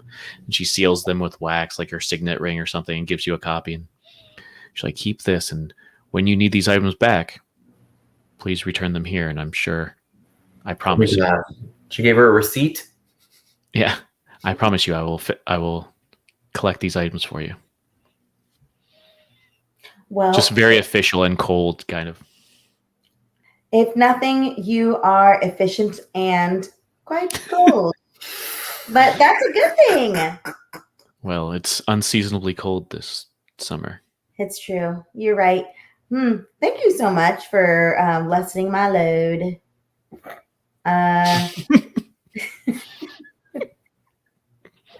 I feel like there are now things that people are saying that is like so innuendo, and Xanth is still not capturing the essence of what we are saying at all.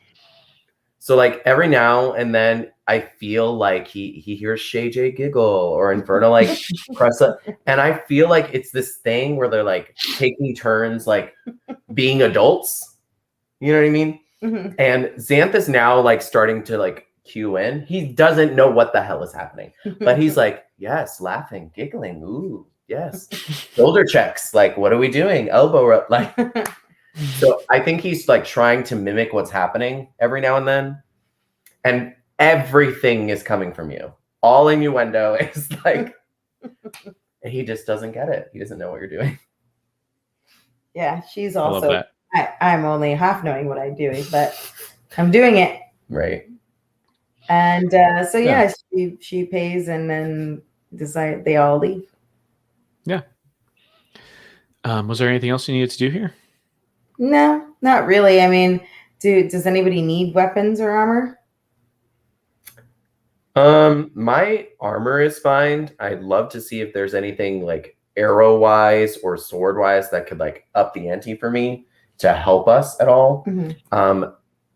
Does he know enough about dragons to fear magic from dragons, or I guess that's more of a role, huh?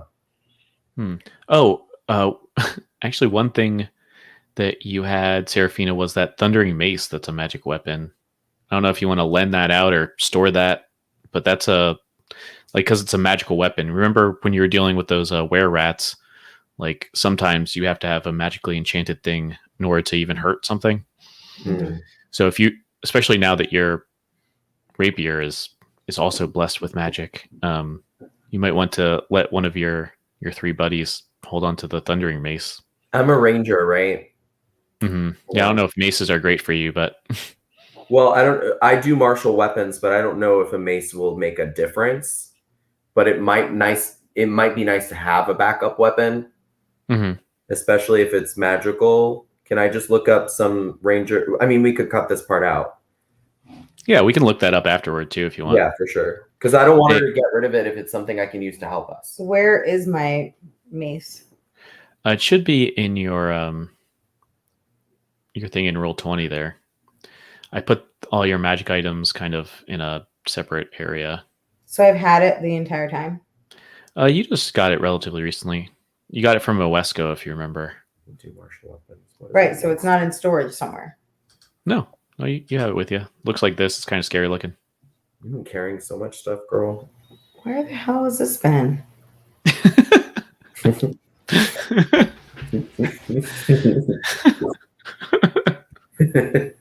Just dangling on the left side, specifically. Where has it been when I needed to use it? You just empty your pockets for those children and this vase falls out. Okay, so what's your point? Sorry. So I was saying if Xanth needs some like magical weapons or anything, you could use this. But this town definitely won't have anything. They basically just have, I mean, as a player to player, it's going to have just the stuff in the player's handbook. So I'd probably just restock whatever arrows I had. Yeah. I don't know how much that would cost. I have like brass, copper coins. Like I am the poor. Here's some buttons. Yeah. Is that enough for some? So can I? Can you hold on? You're showing me this mace right now. It's a D6 plus one. Yeah, I believe so. Yeah, D6 bludgeoning damage, and then it. I can use it. I mean, it's a martial. No, it's Yeah. not even martial. I think it's simple. Oh yeah, it has the secondary property that when you hold it, you can use an action to cause your voice to carry clearly for up to 30 feet. Oh, that's fun. Thunder. Yeah, ¿por qué no? Well, yeah, if you guys go to 100 feet. You said 30, Dad. 300. That's way scarier no. than 30. Yeah. That's your regular voice can do that. Yeah. What's wrong with you? So if you go to the weapon place, I definitely want to mention something there. This is the other stately older woman who what was her name? Lenine, right? Yes, you said the L name Yeah. earlier. Lenine Greywind, yeah. And I think we said that she had a bright like yellow hair, like unnatural yellow. Mhm. She's the proprietor of the Lion Shield Coster. But as well, are her staff, I guess, which are I think there were 3 of these little cobalt creatures, like Snook, except they have kind of I think they had green scales, and now you notice. I must have mistaken that because they have like white scales now. That's fine. They can change color. Yeah, which is weird. And also this woman who's like just sultry in the corner for some reason, just hanging bows and stuff. And as you Is go she in an there, elf? yeah, she's an elf, and she has much like this picture, like weirdly, like almost like apple red hair, kind of. I guess in this one it's more orange, but it's like way more red than you would think. Like this American Dice color red. Oh. Wait, have you? Sorry, not trying to throw you guys off. Have you spoken to this woman before? Or is she just chilling? We've spoken to her before, yeah. Okay. Yeah. And I think, I don't want to open a can of worms. Is what I'm saying. Oh. yeah, if everyone kind of goes in there, what's that? Hammer's coming out soon, so I didn't want Raven to bark. Oh, I see. I was like, were you saluting me? Raven, you want to go outside? No, she's sleepy DP. No, you don't have to use the bathroom or anything. Okay. Thank you. Just want to make sure. You know how she always barks whenever she's like sleepy like this, and then he goes outside. Yeah. He's like, "Ah!" That's a really good point. So yeah, I think we're wrapping up here soon, but I did want to mention this woman is there, and I think very tentatively Shanjian kind of comes into this place too. That's what's happening. I think he kind of like looks around, and then maybe he like leans up against the wall and does one of these, like puts his hand on his chin, just like and kind of like slips on something, where he put his elbow. There's nothing actually there, and he's like, and just like a sword or something falls over and makes like some big noise, and then that maybe a suit of armor causes that to fall, and everything's like clattering on the ground. He's like, no, kind of just puts his hands up and just like, I'll wait outside, guys. So before he leaves, can Xanth follow them in? Does he fit in this doorway? How does this work for Xanth? Yeah, I think, especially since you're a smaller centaur too. Okay. Has he heard her name before? Can he put 2 and 2 together? We did have. I mean, I feel like Jan. he said her name multiple times, but yeah, just to get sure. He said, maybe Valine will be working here. He said that a couple times, I think. Perfect. So he does not get the social cue. It's his favorite thing in the whole world. He's going to put his arm over his bro's shoulder and say, that was a mess that you made. I hope you didn't embarrass yourself. And he's going to slow turn in front of Valine. He like kind of half knows what he's doing. Yeah, he's trying to pick it up. And I think if he's seen all the elbows and all like the high fives and like he's like getting it. Oh no, I didn't have the thing here to show people. That was the first time I'm showing these people. Yeah, this is what she looks like. This is like the first time Xanth has finally got the joke. Like he's like, Yeah. And if someone could like implode into like a ball, like Shanjian would do it right now. Because he was like mid escape route, and he's like, and he's like, there, thanks, my good friend Xanth. There is quite the mess. I should now clean it up. Don't worry, my friend. I'll help you. And he like, anything that's mid range, and he keeps like looking at Valine, and he doesn't wink. I don't know what the right thing is. What do you think a centaur would do? To Valine, like, you see this fool? He just made a fool in front of himself. What would he do? I'm trying to think of some kind of a like maybe swish his tail or something. Yeah, definitely. Like she doesn't understand it at all. Yeah, but he does it. It's his version of like a wink. Like, look at this idiot. I love him. Isn't he cute? Like, and I think to her credit, she kind of just like looks over and just kind of like stifles a giggle and gets back to work. Cute, perfect. I'm gonna help this bro. Oh, maybe she does say like, I could have gotten that, but I guess you two have it. You two have it figured out. She like gets back setting up these arrows and stuff. Oh, did you say arrows? Perfect timing. So when he sees the arrows, he's gonna look over at Shay J and Shay J. I know his name is Jan Jan. I'm sorry. He's gonna look over at Shay J and he's gonna say, "Oh, you know I don't really understand money too well. Maybe you can help me get a discount." And he like pats him on the back and pushes him away. And he says, "I'll clean the rest, my friend. Maybe you can help get me the discount." Like trying to get them to talk to each other. He like pushes him away. Oh, I love that. So I think in the interest of me not having a conversation with myself, he goes off like beyond our perfect like hearing range, and you kind of see the body language happening, and it's pretty much exactly what you'd expect. Like she's like, "I'm too cool for school. Oh, hey, what are you doing?" And he's like, "Hello, I like you so much. Oh boy." And this goes on for like way too long. Oh, I love it. I think she like tries to stop the conversation. You can tell a few times, and he keeps going, and then kind of Inverna steps between the two of you two, and she's like, "I really wish I had you two's hearing right now. This is a disaster." Oh no. So then Xanth feels a little guilty and he looks at her. Should I help or? I think someone gotta get him out of his misery. Let's mosey on. So that's when I collect my arrows and the discount price, and I quote unquote, there's no discount, I know. And like I collect everything and I take him by the shoulder. What's her name again? Valine. Valine Firecrow. What does that mean? Okay. I'm not gonna say Miss Firecrow, that's too much. So he's gonna lean down and he's gonna say, "Shay J and I have to get going, Miss Valine, but maybe someday in the future we can all sit down and chat about arrows." And then I think Feeny busts in and she's like, "Yeah, excuse me, Miss Valine.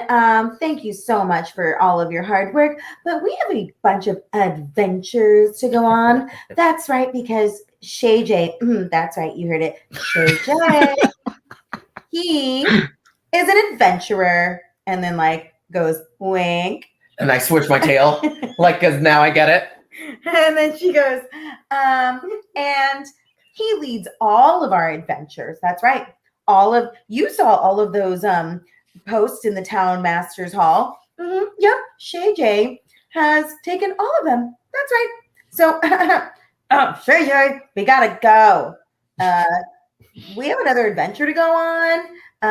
Nice meeting you, Miss Firecrouch. Thank you so much. I knew it was coming. I knew it. But we have to get going now. We are very wanted. I mean, Shay J is very wanted. Needed. Goodbye now. Goodbye. He bro like carries him over and like pats him on the chest. That went so well for you. And I think he's like, yeah, she doesn't know what she's missing. That's right. I think her. I think her comeback too is she says oh yeah, wow, Shay J, I like that. Well, I'm really glad to hear that you're not going to use these arrows to kill everybody here, and you're an adventurer instead. But that's pretty impressive, I gotta say. She's kind of like busting his chops, but she's like, cool. Yeah. Oh, and we're like all leaning. I feel like Inverna with that lean she was doing before. I feel like because she can hear us from a distance, whatever. She like. Do you think we got a laugh out of her? I'm just curious. Even if it's just by herself, nobody else noticed. Probably. Like, we tried our best to like be bros and like help him out. Hmm. Yeah, and I think she does. Again, like kind of does that same thing, like stifles the giggle as you guys are leaving. Nice. Yeah. Yeah, I think so. Mission accomplished. Yeah, and I think as everyone's kind of leaving the shop back into the brightness of the afternoon, and I think how should I do this? Because I don't want to take you two away from the next mission too hard, but something crazy happened. I think okay, yeah, I think this not tiny, only a little bit shorter than Serafina. I don't want to say tiny, but a figure kind of runs up, and she'd been kind of running up. Maybe you can see like the trail behind her, the dust or whatever. So she's been running this entire trail, and she kind of runs up. And when she sees you, Serafina, she especially like turns and runs right toward you. And as she gets closer, you recognize her as one of the gnomes from Gnomengard. Hmm. This was actually your bud Delabean, the one who operated the crab Yes. machine. And she kind of just grabs you with the I don't know, the equivalent of the medieval equivalent of your lapels. And she's like, Serafina, I'm so glad you're here. The dragon, it attacked us. Gnomengard's gone. To be continued. Oh, rude. Mm. How dare you? Not like that. So yeah, okay, that's the end. That went a little longer, but I loved all the role playing stuff that happened in that session there. That was really fun. Cool. So I think that's it, right? Any final words? Oh, before you do your parting song. Yes. Any parting words before we I do my parting song? Is that what you're saying? Yep. Oh, you mean between us? Yeah, got it. Oh no, I mean just as players. Oh, as players. Oh, That okay. even better. I really like. Be clear. Yeah. That's Sorry. I really liked our Maurice and opportunity- Eduardo. Oh, sorry. Yeah, you're right. Please, my name is Xanth now. I think it was really cool that we had the opportunity to jump into something today and keep going. That was fun. Like, thank you for letting us do that, because I know it's not easy to just jump into a fight. So Yeah, for sure. I don't know. Randomly, I'll think of things that I'm like, oh, I wish that had or hadn't happened, and then I forget about it later. So Oh, same. I don't really remember if there was anything that I kind of wish was different or changed. Yeah, I can't think of anything off the top of my head. It did go a little longer, and I was a little like, what are we doing now? yeah. But I guess this is my first time playing D&D in particular, so I just take it as it comes. Right. Wish I knew that I had some sort of like weapon on me the whole time. I didn't even see it in my fucking pack. That thunder thing. Yeah, I didn't see it in my backpack. That's hysterical. Well, when you emptied out your pockets, that's when you remembered it was there. When I was looking at all of the stuff that I had, I didn't see it. So, like, I don't know. Maybe I'm just not looking in the right place, but that's a me thing. Otherwise, Roll 20 ain't easy. That ain't true. easy. You got to work hard to make it work. Apparently so. So, yeah, I don't really have anything else to say about that. Yeah. Whatever I think about, I'll be like, oh, yeah, and I wish this had happened, but I can't remember it right now. Or like, this was confusing, and I wish that I changed this sort of thing. I don't remember right now what it was, if it was. It'll pop up. Yeah. Then play us out. All right. Hate on me, haters. Sorry. Considering I don't really like ever plan my songs, but I do like to plan the chords, or not plan it, at least like practice them so I'm not doing anything that I, you know what I mean. For anybody that's watching out there, for real, all these are unplanned, but sometimes I need to look at chords, otherwise I'm playing the same things all over again.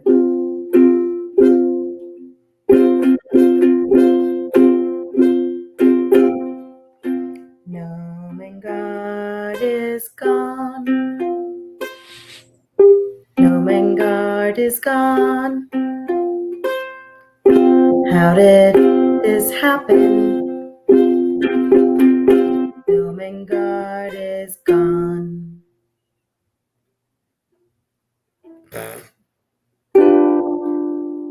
On the other hand, we had an adventure, and I want to talk about someone that is exciting. His name is Xanth the man. Xanth the man. His name is Xanth the man. Xanth the man. One thing you should know. One thing you should know. You are never alone. You are never alone. But let's go back. We're really sad. Next time we talk, Nomengard is gone. But thankfully we'll have Xanth. Yeah. We will have Xanth the man. Xanth the man will be by our side. He's got weird horns and crazy eyes, and he is by our side. Amazing. Perfect. Exactly Great. correct. Yes, exactly correct. All right. Bye, everybody. Bye.